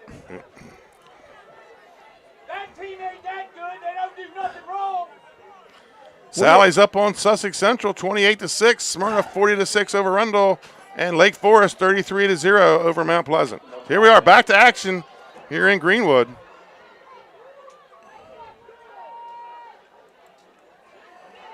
And looking to pass, has a man open. That's a great defensive play. Defense. Yes, it was. Tracy Johnson. Defense there by Tracy Johnson. I thought he had it in his hands. He knocked it away. Yeah, nice play. I thought Shell was going to give him the old Moss treatment down there, but he was able to get the hand up and knock it away. 2nd and 10. Ball at the 21.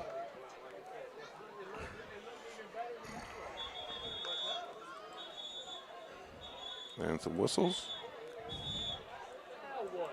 Where's that coming from? I think it's up in the stands. Oh.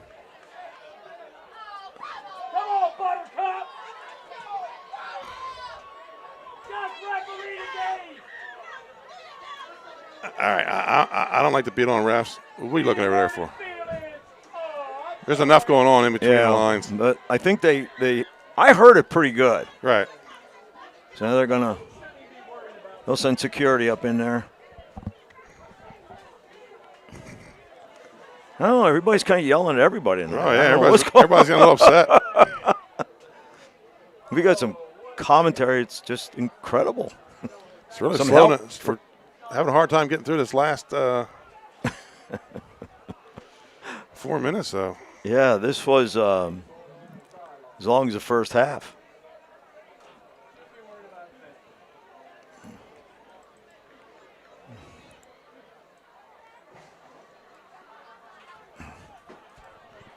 So I guess do we have the fan out yet? I don't know. Between laser pointers and whistles, I mean, you can drive somebody crazy.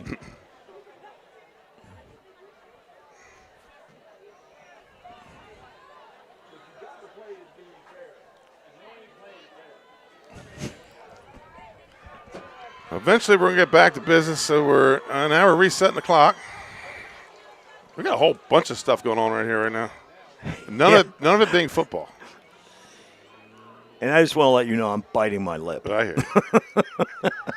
I hear you. It's too good. I'm sorry, folks. I can't share. It's just too good.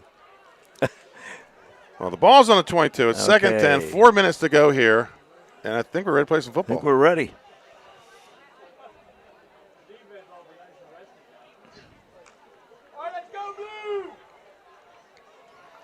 And Cape doing what we thought they should do, get a little vertical. Yep.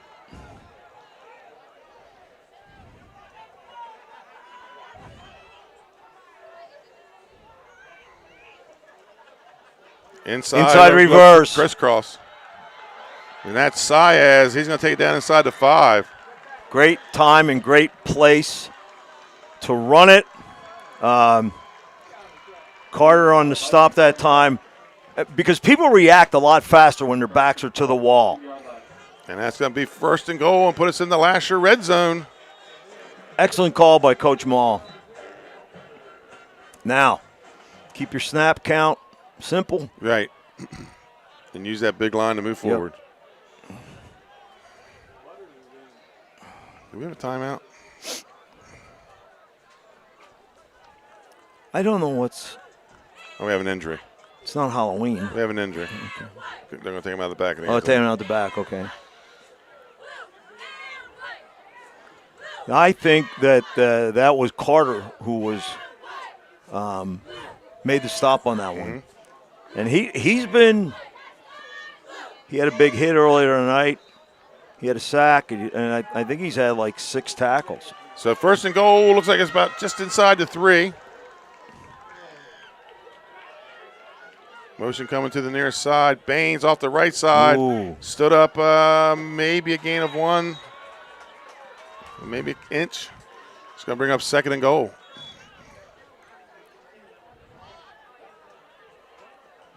Guess who's in the bottom of the pile? Brandywine takes the early lead over Laurel, or late lead over Laurel, 6-0. Up there in the battle for the bone. Looking at a second and goal. No gain. There's Evans coming off the field over here. He's the one that went out the back of the end zone. That's not a boot. The bootleg out of the bone was good. Right. Second and goal from the 2. And here comes option. And Newton's going to hit him back at about the 5-yard line. Then a host of Woodbridge Blue Raiders. So sniffing that one out. Newton played the option well. Newton, and then following up with him was Storr. Number 5, Stone. Stone. Also about 3 on the play brings up a. That's going to bring up a third and goal from the 5. Well, they obviously got ready for the option. Big tight end coming there. Now they're, okay. They got some of the Mogies back in there. Some of the beef back in there? Yep.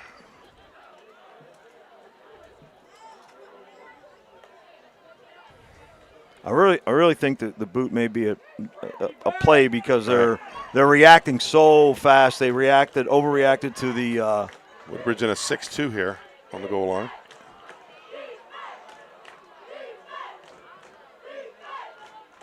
Keeper, keeper. And did he drop the ball down to the goal line? Yes, he did. That was the call. It looks like Cape recovered it. And it's going to bring up fourth and goal from the 1. The Horn with the recovery. So the ball on the 1. Minute 32 to go here in the third quarter. 4th and goal.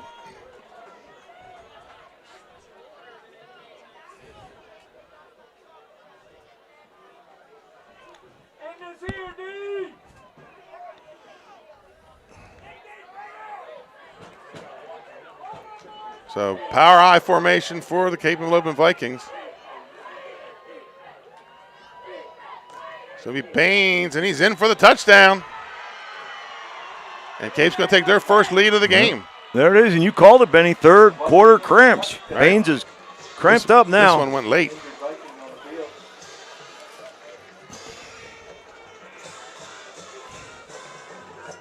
Up by 5 here, or excuse me, up by 4 here, Coach.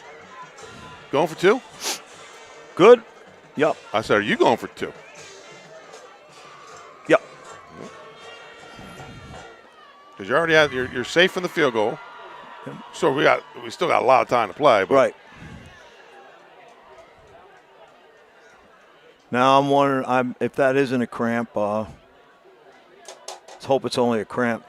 He held his calf. It Yeah, looked like to me. he's a good player.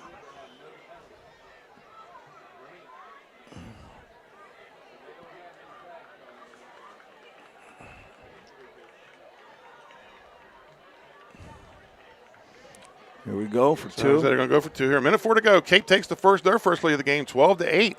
Well, they ran the keeper that we talked about. Because their ends are crashing hard. Triple, is that the Maryland eye? Yeah. Or is he offset? He's offset a little bit of power eye left. 2 linemen now. Yep. And it's going to be Saez, and I think he's going to get in. They didn't one make says they didn't now, the other close says yet. yes. Okay.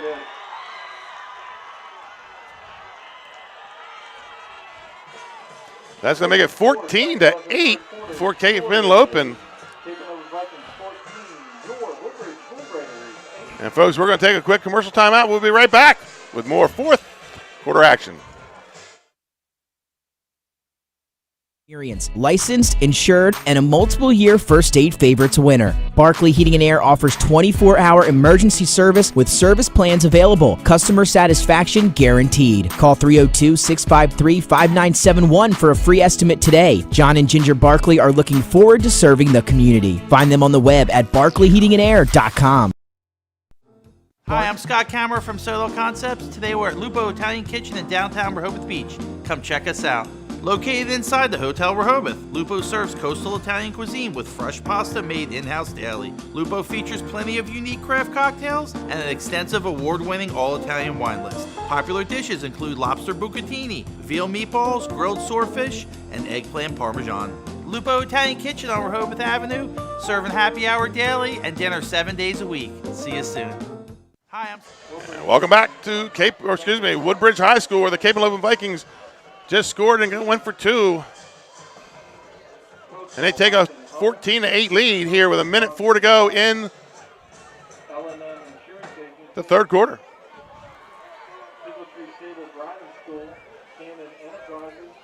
Well, again, they have great special teams, great return people. Newton and Johnson back for Woodbridge, and Ambrosia to kick it off.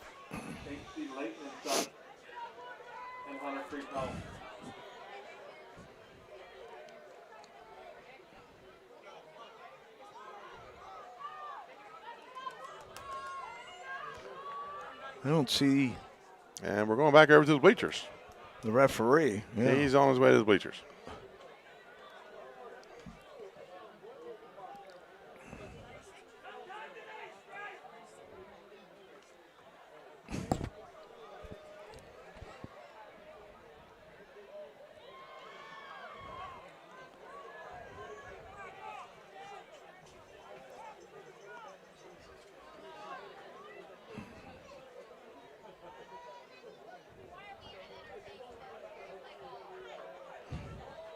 Folks, we're going to take a commercial timeout while the state trooper and the referee have a conversation. We'll be right back. High Five Hospitality was founded in 2004 when 3 guys teamed up to introduce the Buffalo Wild Wings franchise concept to Delaware. They now operate 8 Buffalo Wild Wings, 6 locations throughout Delaware, and 2 locations in Maryland. B-Dubs has weekly and game day specials on their delicious food and beverages. Stop in one of their convenient locations today. The Stone Balloon Ale House features a unique blend of crafted food. And we're back. So we've solved our bleacher problem, and we're back in action. Cape Henlopen ready to kick it off here. 1:04 to go. This has been one of the longest third quarters we've done this year. Yes.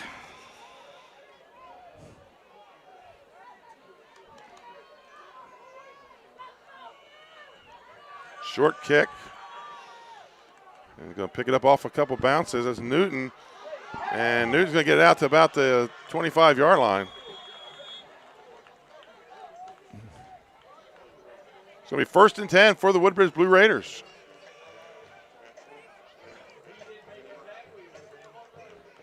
I apologize. I could not pick up the stop on that. I thought it was Johnson, 23.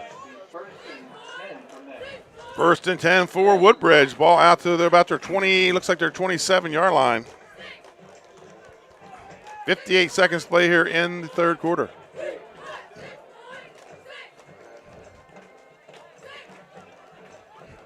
Pistol formation for the Blue Raiders. Motion coming to the near side. There's that speed sweep. And you're going to get hit from behind, and I don't think he got anywhere. Messick came in. Going to be a loss of 2 on the play. Lay his body out and put his shoulder on him that knocked him down. So 2nd and 12 coming up for Woodbridge.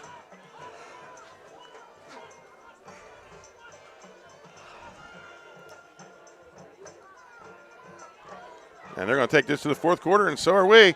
Your score at the end of 3, Cape Henlopen 14, Woodbridge 8. Oh, now they line up.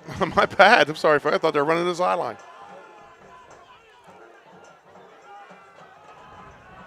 Newton hits, spins, gets out to about the 34-yard line.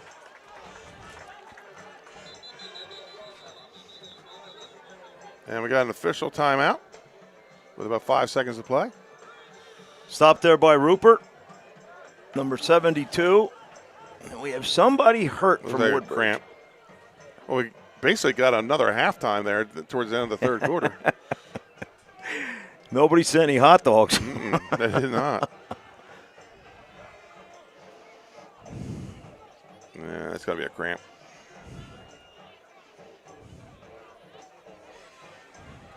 What do you tell them, Benny? Start Monday. Drinking water. Drinking water on Monday. Off the sodas. Yep.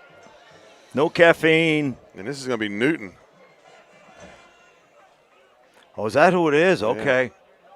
Yeah. Ooh, baby. Well, he's going to be out for a play at the end of the quarter, so.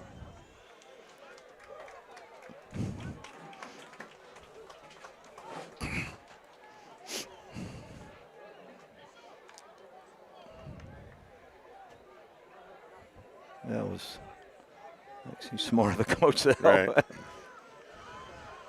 It's like number 7 takes his place, Ben Carter, deep in the backfield in the eye for the pistol. 3rd and about, let's call it 3.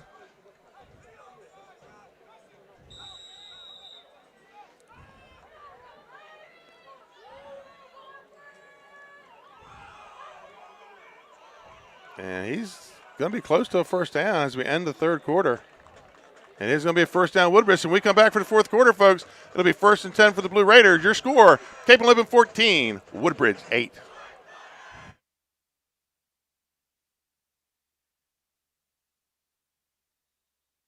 Years, our company has been building homes in Sussex County, Delaware. We offer a completely comprehensive program for our customers that makes building a new home enjoyable. At Capstone Homes, we have access to lots in our amazing communities or through our realtor partners. Visit with our team of professionals for a completely comprehensive experience. We can handle absolutely every part of building a new home for you and your family. Create your new home. Create a Capstone home. For over 50 And we're back here in Greenwood. Fourth quarter about to get underway. The Blue Raiders be 1st and 10 from their own 39. 12 minutes on the clock. You know, a lot of times, Jim, what we've seen here in Greenwood is the magic of the fourth quarter. Oh. The 4. Yep. Yep. With Troy Haynes. And we'll see if it's going to occur again here in 2021.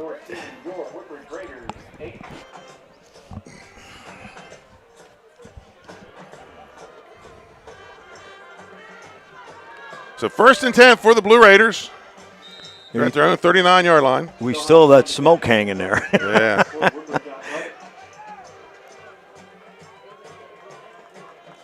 And Woodbridge dropping, Seth dropping back. He's got a man open. That's Matthews. He's going to be incomplete. triple coverage. He is a big unit. Yes, he is. And he can run. He can run. 2nd and 10 for Woodbridge. And we'll see if that let's see if that loosens up that Cape defense any.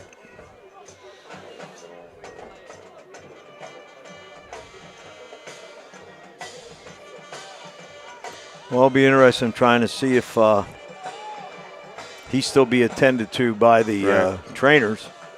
Newton.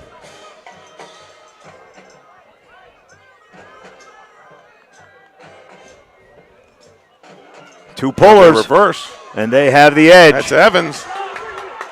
Oh, he trucks him. And he gets across midfield. There was a high shot there. It's going to be a first down. And I think that's kind of the switch between Evans and Smart. That's what Marvin Dooley wanted to see out of Evans. Okay. Get him in space. Let him be an athlete. Rupert was over there that time. And Evans going to come off the field. Dan Sayez, number 12. Number 5, Satrick Stones checks in. Ball at the Cape 42. So both these teams, Jim, grinding it out. Yeah, and they're hitting. They're going to be some sore bodies tomorrow.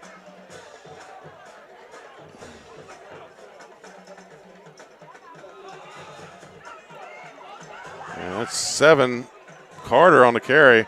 I couldn't tell if that was a draw or a broken play, but it's going to gain about 4 or 5 yards. Gain of 4. It's going to bring up 2nd and 6. And Newton coming back in the game for the Blue Raiders.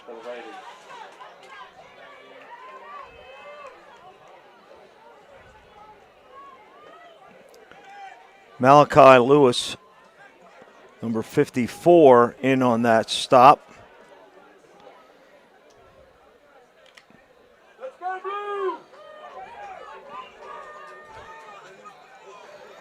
Split wide to the right is number 18, Colin Hastings. Seth Smart in the pistol. And it's going to be a reverse going the other way, but it's sniffed out. Oh, but he breaks the tackle and gets out of bounds. See where he goes out of bounds at. Number 7, Ben Carter, breaks the tackle on there. He was wrapped up in the backfield. Well, hand tackle, but. Yeah. And he's going to get it down gain of about 5. He's going to make it a 3rd and 1. Huntsberger forced him wide but couldn't get the stop. Right.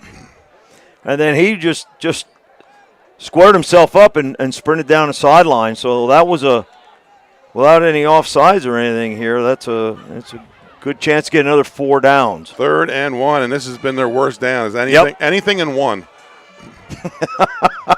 That's good. I've never heard that one before. They have really struggled.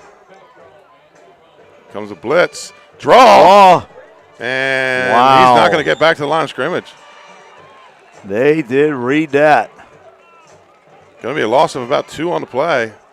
Maybe 3. He's going to bring up a 4th and 4. Dahl in there again. Well, he's been having a good night. And 54, Malachi Lewis in there again. Ball at the Cape Henlopen 32, 4th and 4. And Woodbridge is going to go for it. Yep, they have their passing group in there. And Cape's going to take a timeout. And we're going to take one with them. That's their 2nd timeout of this half here, Jim. So we'll be right back after this commercial timeout. In life, some things just go together. Like a burger and fries. And home and auto insurance from State Farm. So make it a combo. Combining your home and auto insurance could save you time and money. And who doesn't like that? Just call State Farm agent Juwan Johnson and find out how you could start saving today. It's just another way we're here to help life go right. In life, some things just go. And welcome back. And it's time for the Juwan Johnson trivia question. 2021 marks the end of the 62-year history of Henlopen Conference football. But what school won the first ever Henlopen Conference championship? 2021 marks the end of the 62-year history. Who won the first Henlopen Conference championship?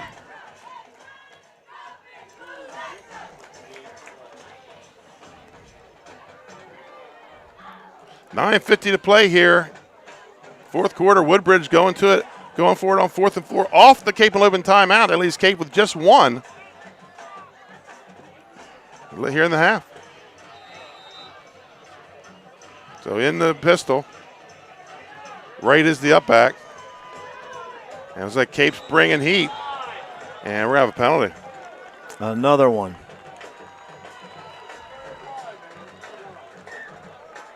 And it's going to be illegal procedure on Woodbridge. Woodbridge bitten hard by the penalty here in the second half. It looks like they're going to have to punt.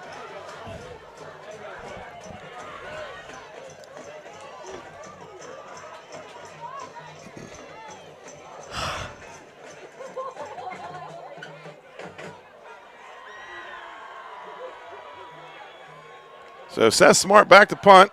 And Cape is sitting over there. Now they drop one back. Looks like it might be, is that Mansfield? No, Mansfield's here in the corner. Next punt ball for the Raiders, number 15, Seth Smart.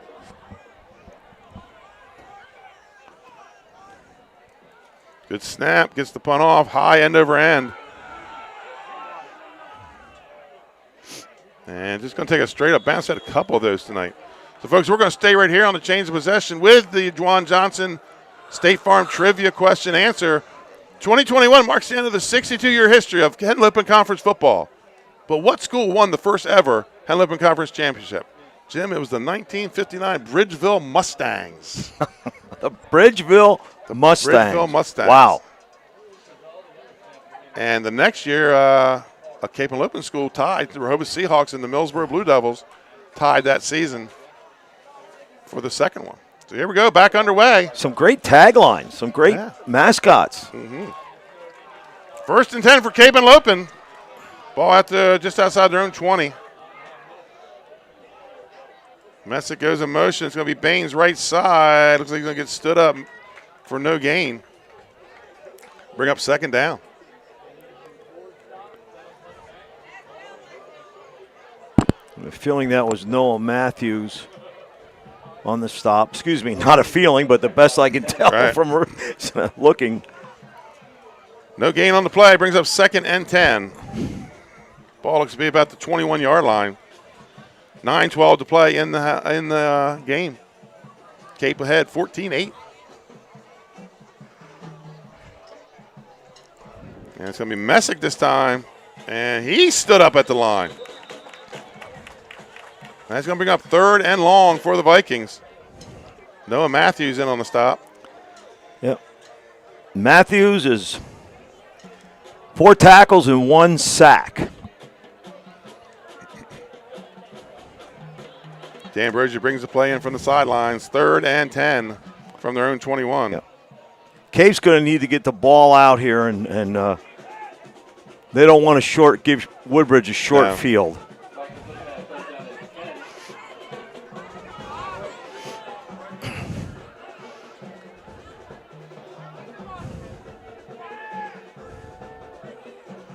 And knocked away. Yep. Number 5, Seatric Stones. That brings up 4th and 10. It looked like they only had one receiver on that pattern. Yeah. Maybe a little pop pass, a little slant. Because he drew a lot of coverage. 4th and 10 for Cape Henlopen. They'll be punting from their own 21. Back deep is, I believe that's Newton. No, it's number 5, Stones.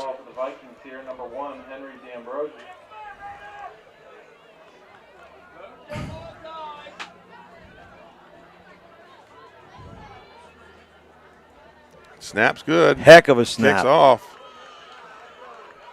And Stone's going to let it bounce. And they're going to get the ball around their own 43-yard line. So 8:06 to play in the game. Woodbridge with another crack, Jim. Your Woodbridge Raiders will take over 1st I think, like you said, Cape probably wanted maybe a first down in there and get the ball out and Get it out a little kick. further. Yep. You don't want to have the goalposts in your back pocket. So Marvin Dooley here, does he go on an 8-minute drive? Or does he go to the air? No, I think he's going to go. He's going to do what he does, and that's run the ball. It'd have to be a play action. They could draw people in. Ball at somewhere between the 42 and the 43. First and 10 for Woodbridge. Smart can throw the ball a distance, but he hasn't been on the mark. And he's been under pressure, too. Yep. Fake toss, looks downfield, has there a man wide open. Perfect. Oh, my goodness. 18, Colin Hastings. Oh! Flag on the play. Oh, no. It must be. Oh, it must be against Cape. 58-yard touchdown strike. Well, I guess Marvin's smarter than we are, huh? We said he would run it. Hey, he caught everybody by surprise. That roughing the passer, now they get the choice to take that on the kickoff, correct? I'm not sure if that's an extra point. Must be on the kickoff because he's lined up at the 3. Right. I apologize. Should know that. On the flag on the field, but it was against the Vikings.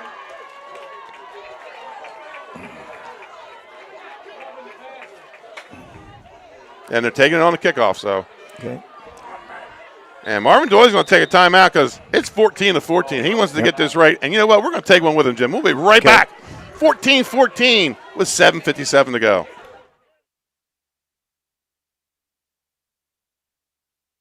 Dover Federal on 60 years in business in Delaware. You've been by our side since our doors opened. Thank you so much for giving me a call on so many years ago when I had no credit. You helped our business grow into what it is today. As a military family, thank you for supporting the financial needs of servicemen and their loved ones. Happy anniversary, Dover Federal Credit Union. Happy anniversary, Dover Federal. Thank you. Thank you. Local people, local decisions, Dover Federal Credit Union. Welcome back. So coming off the Woodbridge timeout. And the longer the receiver's running under the ball, he has his arms out. It seemed like forever, but that ball was right there. So nice throw by Smart. So Cape needs a stand here. And they're going Wildcat. They're going with the earthquake. Which is basically, it's a read option. Oh, he drops it. Another snap issue. And they're going to say no good. So 14-14. And we're going to stay right here, folks. 7:57 to go. Yeah, snaps and penalties. Yeah, that must be the 5th or 6th bad snap.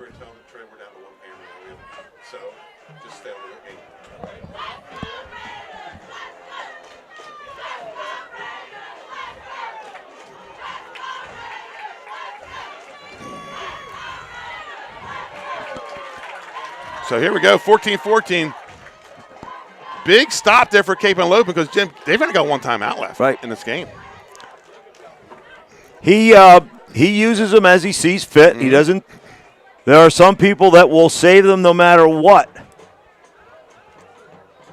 But JD, he uses them when he needs them, and that's his prerogative. And Cape does have a kicker in D'Ambrosi.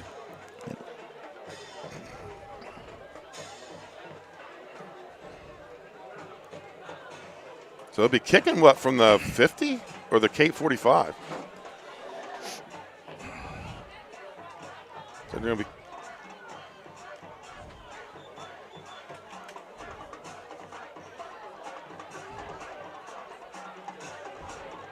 Well, he's kicking the wrong way.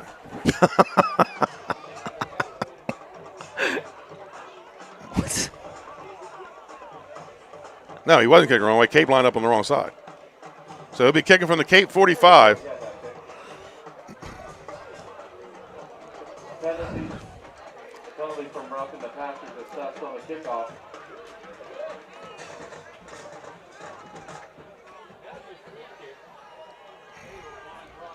So the Raiders will be kicking from the 45-yard line.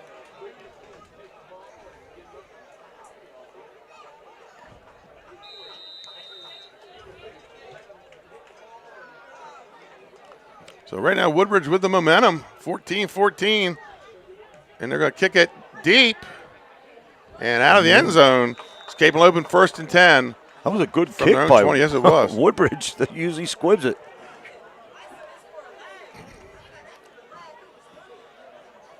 Henlopen takes over. Last drive, I don't know if maybe they were a little too conservative, Jim, and just didn't get their offense going. But now with 7:57 to play, you got to get the ball out in this field, and you can't afford to give them the ball back in midfield. Right. And some of that may have been just that their back was against the wall a little bit. They didn't want to open up. But somebody's going to have to take a shot. 7:57 tied up at 14-14 here in the fourth quarter.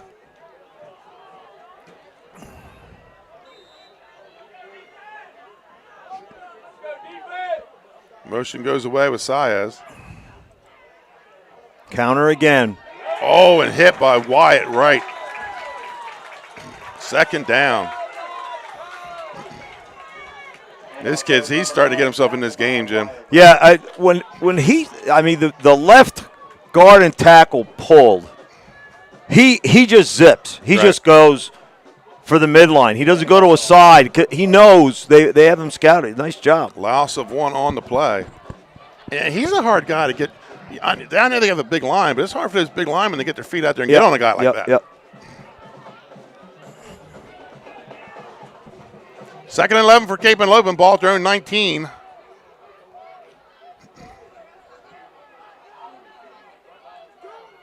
Pass. Roll out to the right. And incomplete. They threw that earlier with success. So bring up 3rd and 11.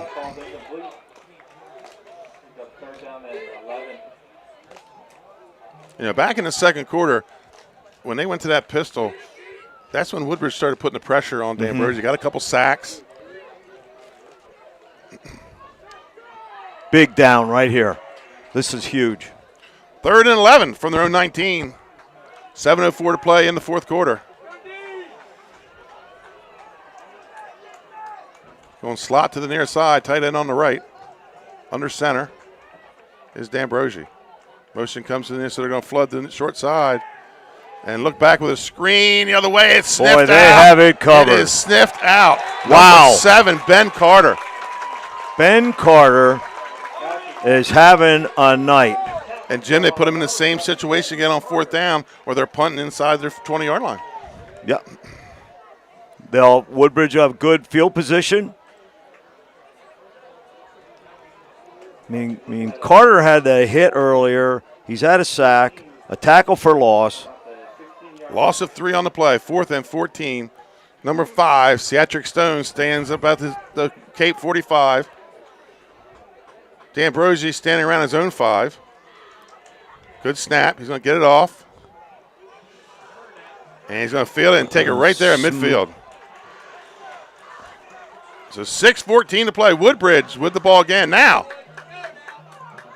does Marvin Dooley take the air out of the ball and try to get a late score? We shall see. Wow. I've been wrong everything I said. He's probably he's going through his plays right now, and he's going to say, okay, this one was 10, and you're going to see if there's repeats of good plays, and that's who you're going to drive with at this point. Well, he just sent the manager for a cup of water, so he's ready to get it going here. Ball on the Henlopen 46-yard line. 1st and 10 for Woodbridge. 6:14 to play in the game.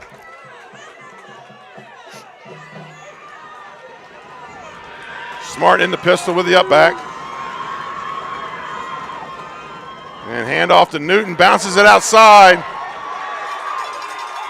And goes out of bounds. Oh, boy. A late hit on Baines.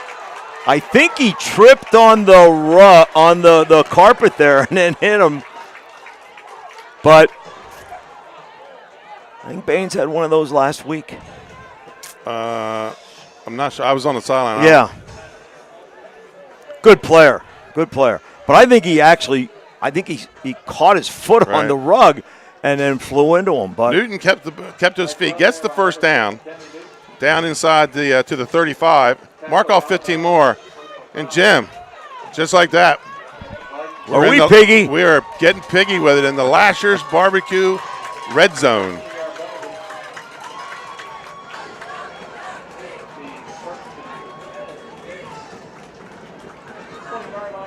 Ball at the 20. First down. Bad snap. And Newton going to get nowhere. That's going to bring up a second down, maybe a loss on that play.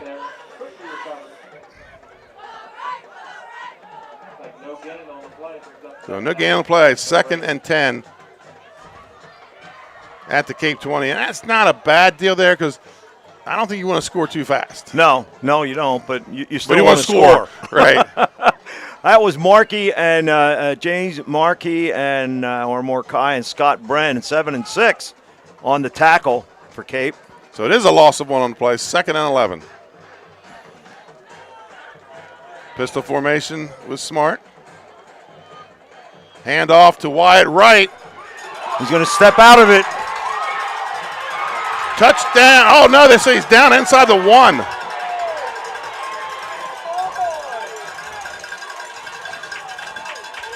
This kid is an exciting player, Jim. Wow.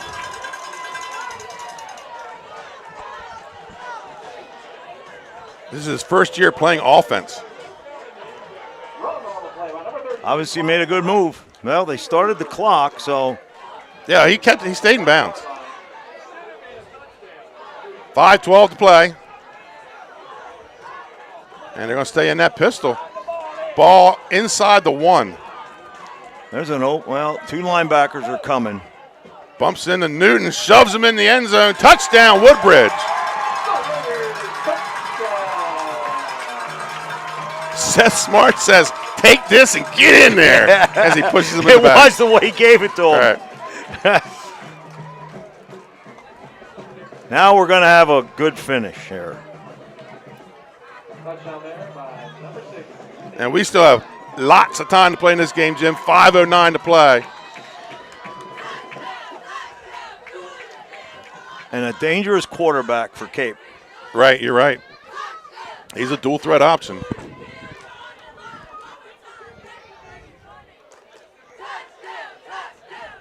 Dover beats Hodgson 19-0. And the Laurel Bulldogs, they go up 14-6 on the Brandywine Bulldogs, wanting to get that bone back down in Laurel below the ditch. He's good after halftime, Laurel, after last week. Right. Makes adjustments. Woodbridge going for 2. And we got a timeout. Woodbridge. So something Marvin Dooley saw, let's get this right. And Jim, we're going to take one with him. We'll be right back. Your score, Woodbridge 20, Cape Henlopen 14.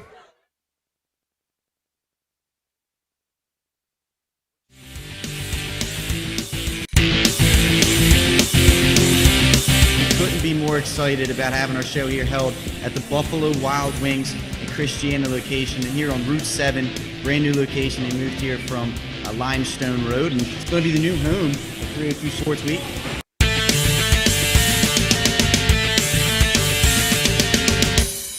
We're going to recap some local, college, and professional stuff. It's time for everybody to stand for today. Top 5 plays. Here we go. Stanley, your number 1 play. And welcome back. Woodbridge coach Marvin Dooley, he takes the time out. He wants to get this right, Jim, because Cape does have a kicker in D'Ambrosio. So if they do score, they could pretty easily go up by 1. Newton in the Wildcat puts his head down. Late signal, he's in. Touchdown, or excuse me, extra point for Woodbridge. And they go up 22-20. And Jim, that's a big 2 right there. Yep. It forces them to do other things. Folks, we're going to stay right here with the action.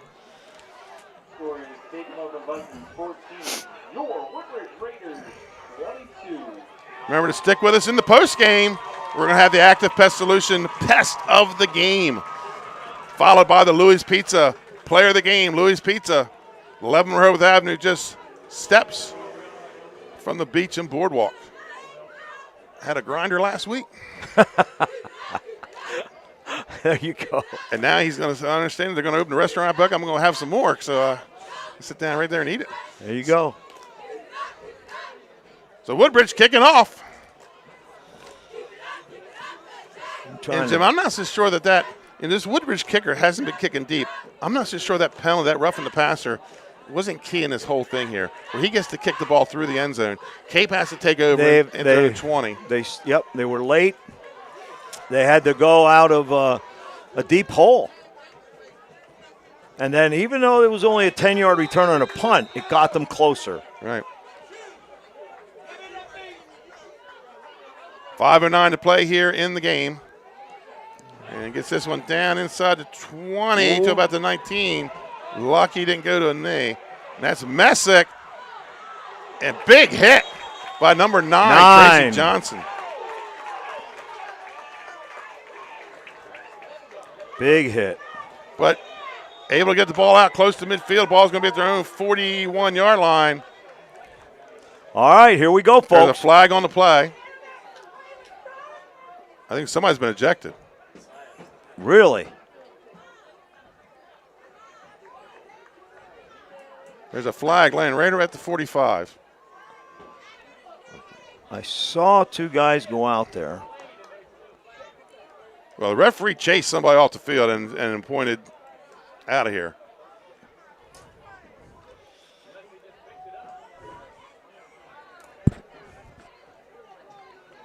And if this is a 15-yarder, that is not good for Cape Henlopen. You get a big return out to the 41, 42-yard line, and you tack off a dead ball foul after that.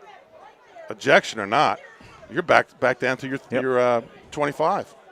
Because that's a good where they're at is a good spot. Right. With 5:02 to play. Yep.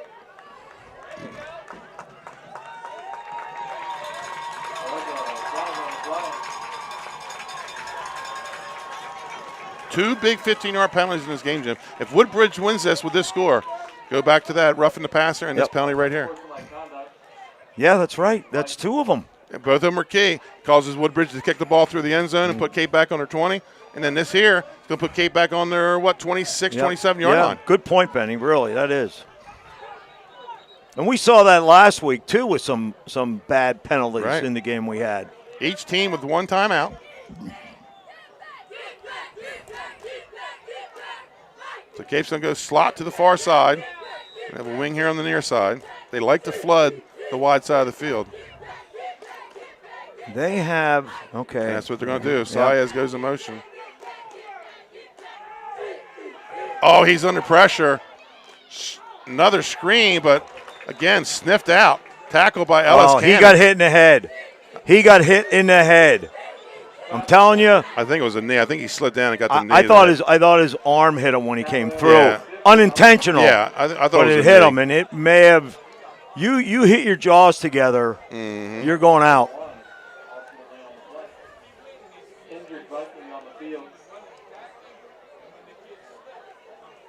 That's Mansfield. He's been down a couple times tonight with big hits. We got the one where they got the penalty on it. Yeah, who made? Who do 50. we have on that? So 50, yes. Ellis Cannon. And Ellis Cannon was a kid that didn't play last year. So 2nd and 11 for Cape Henlopen.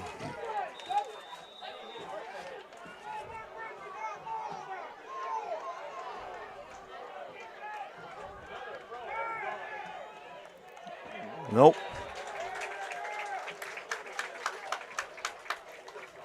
Third down, 3rd and 11 for the Vikings.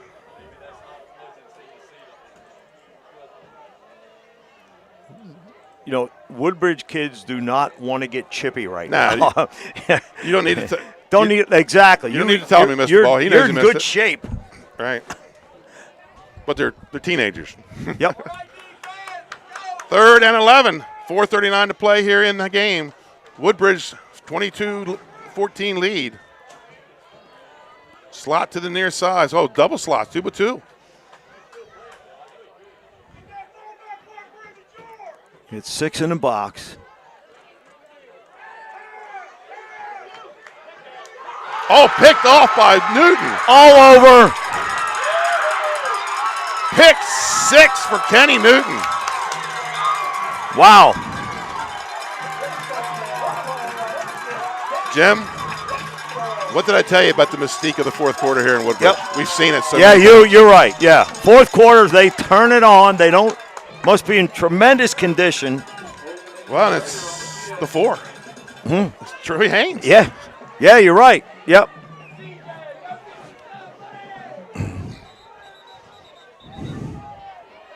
What's the matter down there now? I think cramp. It's Newton.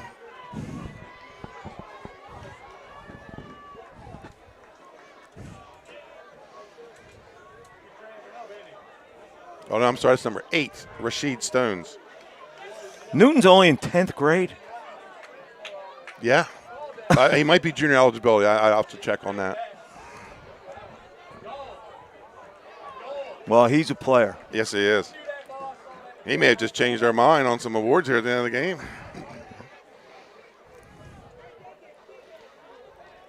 As we said, coming up at the end of the game, the Active Pest Solution, the pest of the game, brought to you by Active Pest Solutions. And your Louis Pizza, player of the game. So on the kick is number 80. So again, we have no number 80 on our roster. Snaps a little low, but he gets it down, up, kicks up, and good. Correction, that's 81. Cotton Collins. Puts them in a good spot. 29-14, 4:29 to play. Up 15, so if they would score, one of them has to be a two-pointer.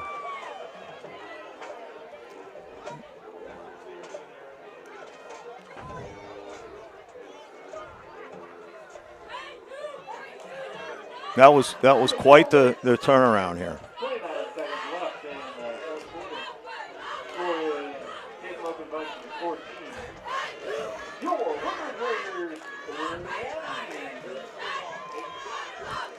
They're missing guys. This poor, right?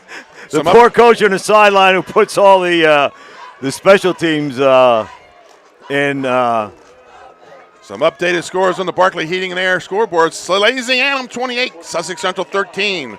Smyrna 48-6 over Arundel. And Jim, 2 dogs fighting over a bone in Falmouth Road in Wilmington. Laurel 14, Brandywine 12.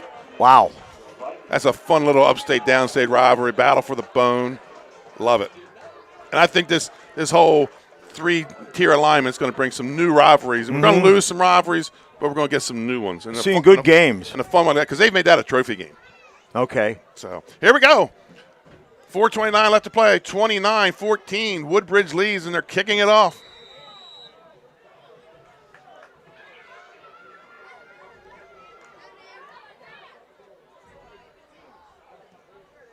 And you're going to get it down at the 14-yard line. I don't know if I go down the middle. Whoa. There were people getting Jordan hammered. Baines. And a lot of big gang tackle in there.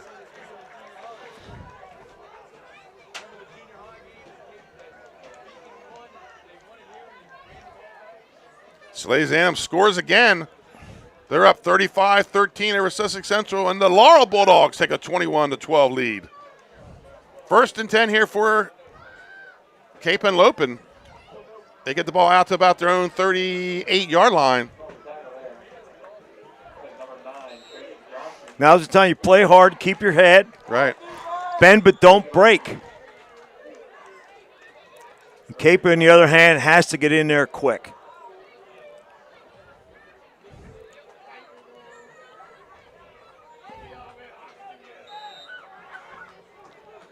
Slot to the near side, wing on the far side. D'Ambrosi in the shotgun. With the back to his left. Low snap, hands it off to Baines. Baines has some running room on the right side. Woodbridge trying to play for the ball. And I'll tell you what, when they take the ball to the ground, it's physical. It's completely legal. I believe that was 50. Yeah. Ellis Cannon on the tackle. But they're physical kids. 2nd and 4 for Cape. Counter, a little counter crisscross. And who's that sniffing it out? 66. Corey Sanders. He's had some big plays here tonight. Yeah, he's had a sack. No gain on the play. Brings up 3rd and 6 for the Vikings. 3rd down and 6 for the Vikings.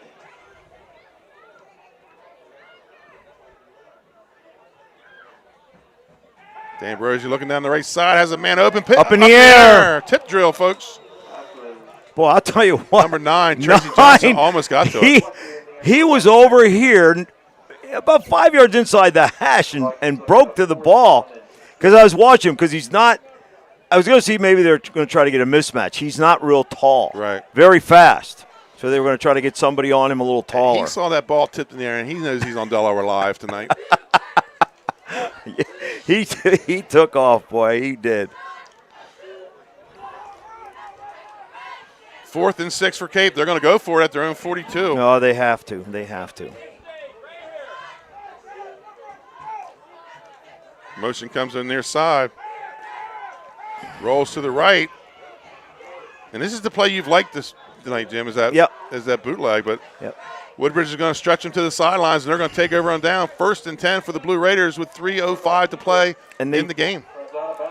I know if they ran it the other way, they'd have more field, but he'd have to bring his body around. Post-game stats coming up, brought to you by Ace Hardware Handyman. That was a really great stand by Woodbridge. They've had a couple here in the 3rd and 4th Yes, they quarter. have. Like you said, 4. Yeah. I agree with you. This community feels it. It's just is what it is. 3:05 to play here in the game. Woodbridge 1st and 10 from the Cape 42. They're unbalanced. And Newton again. Man, he hits in there. Touchdown, Kenny Newton.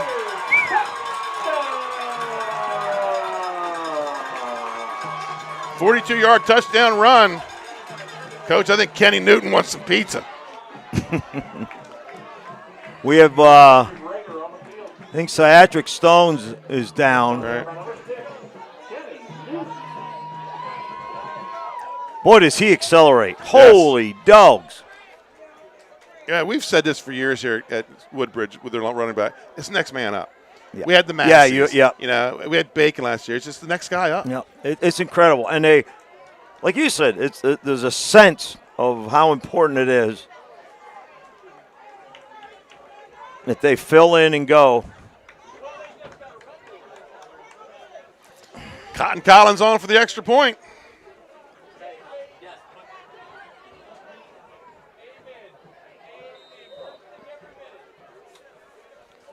.254 to play in the game. Blocked. I think that was Rupert, wasn't it? Yes, I think.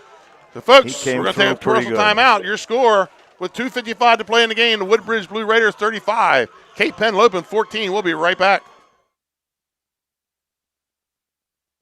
Scott Camera from Sodel Concepts. Today we're at Lupo Italian Kitchen in downtown Rehoboth Beach. Come check us out.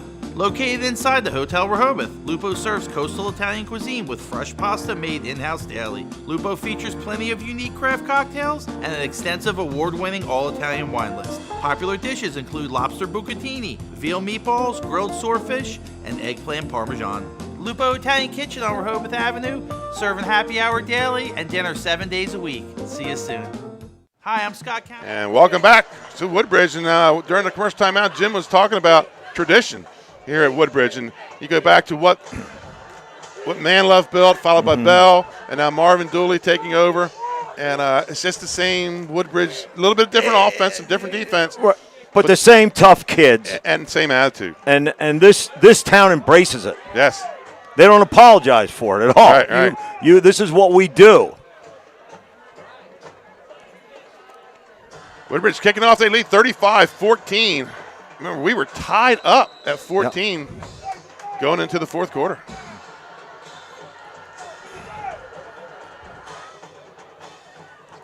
he's going to kick it down inside the 15 to about the 14. There's Baines up the middle. There he goes. Just the kicker to beat. Oh, whoa, look at number 9. And he's going to get in. Touchdown. No flags. And that looked like maybe hamstring or cramp. He pulled up at about the 4-yard line. I thought little number 9, Tracy Johnson, was going to catch him. With touchdown, Cape alone for Jordan Baines. I was just going to say something about kicking the ball down the middle. Right. Yeah, I'd put that thing in the third because 86-yard touchdown run for Jordan Baines, or kick return for a touchdown. And Cape not quitting. They didn't quit in the fourth quarter last week. Don't expect them to tonight. That's not J.D. Mall mentality. And now they got to go for 2.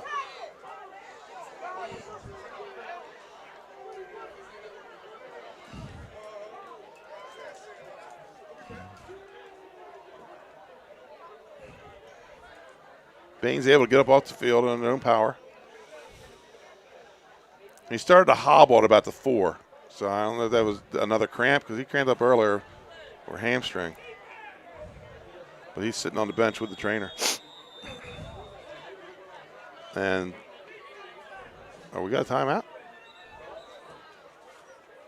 Yeah, timeout Woodbridge. They don't have the guys on the field. That's their final timeout. Where's the special teams guy? Yeah.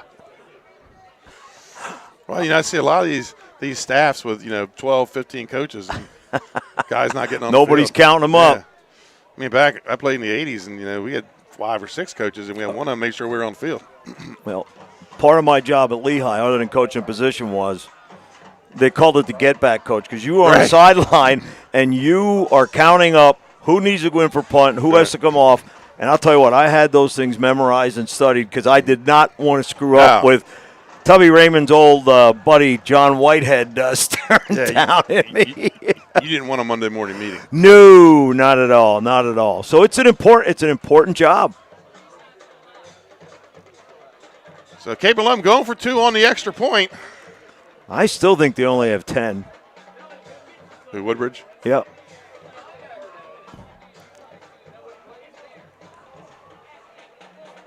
One, 2, 3, 4, 5, 6, 7, 8, 9, 10. I'm pretty sure they're short a guy. I got 10 too. Oh, now they're going to kick. And the kick is good. So Cape Henlopen cuts the lead to 35-21. They're within two touchdowns. So, folks, we'll be right back after this commercial timeout.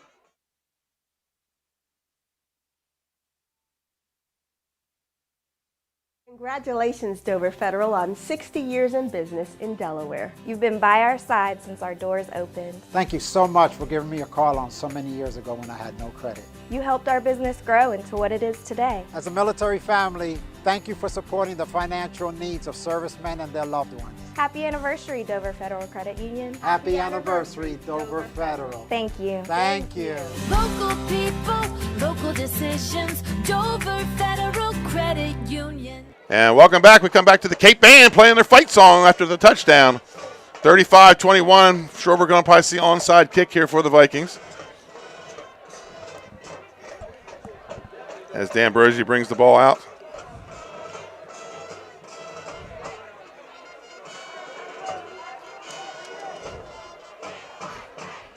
Woodbridge doesn't have that. Their varsity lineup is about 28 guys. But like 14 or 15 of them are just athletes, Yeah. You got a kid like Ellis Cannon who probably could play as a running back, playing center.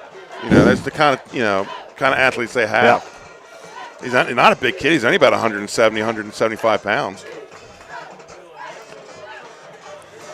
Yeah, it's just amazing. They want to play. They don't necessarily need to. And to those that left, goodbye. Right, exactly. That's what I say. So Cape going to attempt an onside kick here. Woodbridge with the hands team in.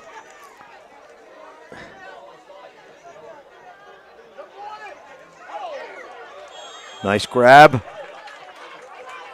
And that was number 5, Seatric Stones. So Woodbridge 1st and 10 at their own 45-yard line. Now, he got the bounce, but it bounced right into the chest. How does this end?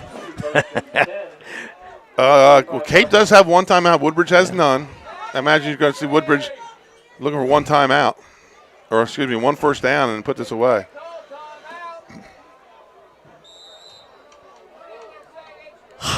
But, you know, that the last play that scored a touchdown was just a dive up the middle to get some yardage, and Newton kicks it out and goodbye. I thought maybe he'd get Newton out of there. Is he out? No, I think that's him in the tailback position. Yep. Yeah, it is. There's the reverse. So it'll be a reverse. Stay in bounds. Oh, gets out of bounds. No. You got to learn that. Number 7, Ben Carter. You got to slide. He cramped. Get the baseball coach out there. Yeah. Actually, the baseball coach is the defensive coordinator. Well, he's telling him. Yeah. He's telling him right now. Look at it. We're going to work on our hook slide. Gain of about 7 on the play. Brings up 2nd and 3. I knew that would bring the best out in him because I would have too. Got to know to stay, in bounds then.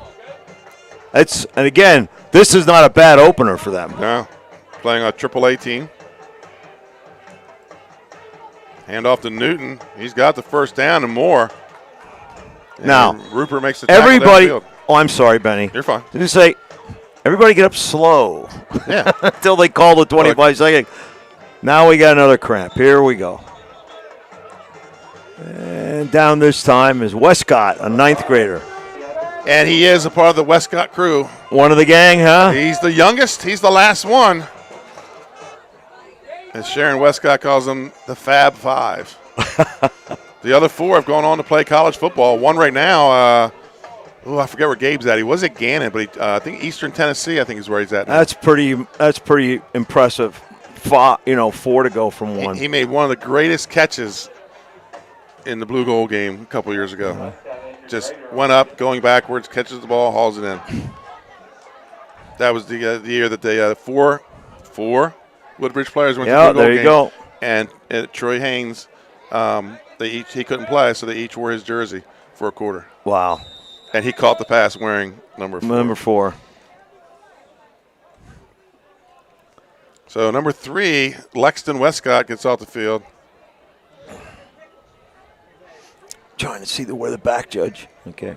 Ball at the 39-yard line. And we're getting ready to go under 2 minutes here. First and 10 here for the Raiders.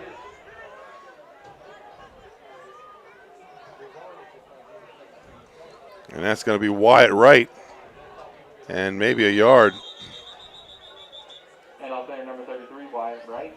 Gain of about a yard. And I think when you look at this Woodbridge team, we're looking at Newton still in the game and Wyatt Wright still in the game.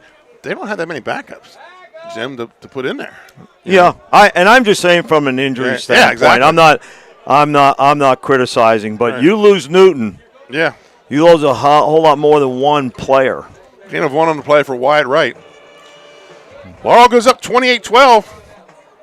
Smyrna 56-6 over Arundel. Wow.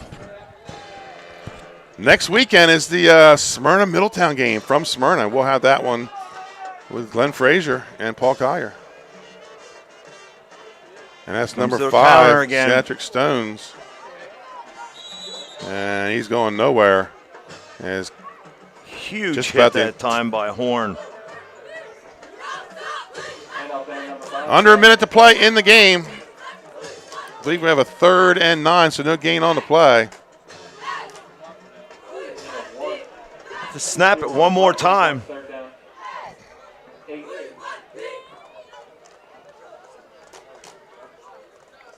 Coming up, stay tuned for the post-game show, folks. We got a couple post-game awards. Active Pest Control, Pest or Pest Solution, Pest of the Game.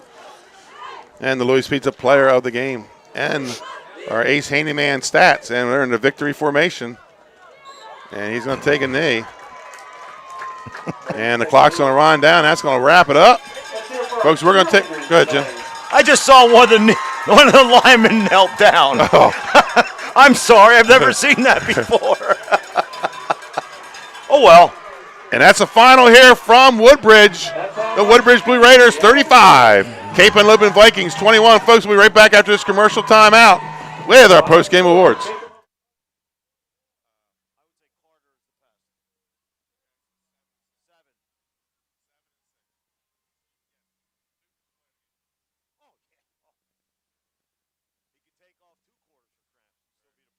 Know that choosing the right company for home preservation can be challenging. Your home is your castle, and only the best and most trusted will work, right? Of course. So why is Ace Handyman Services different and the right choice? We take great pride in our easy, no-hassle scheduling and communication process. You call, we answer, and we listen. Or take advantage of online booking 24/7. Once we understand your home needs, we schedule a craftsman to arrive at a convenient time for you. You then receive a pre-call the night before from your craftsman. On my way text notification so you know when to expect your craftsman to arrive. Regular updates on the progress of your job. Even follow-up prior to any warranty expiration dates. Easy, convenient, no surprises, ever. Our commitment is to treat your home, your family, your time, and your privacy with respect. Rest assured, you are always our top priority.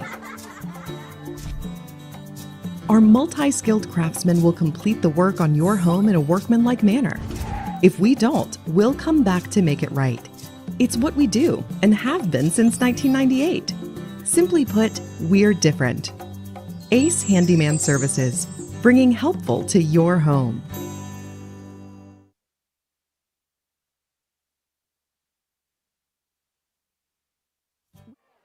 And welcome back to Woodbridge High School.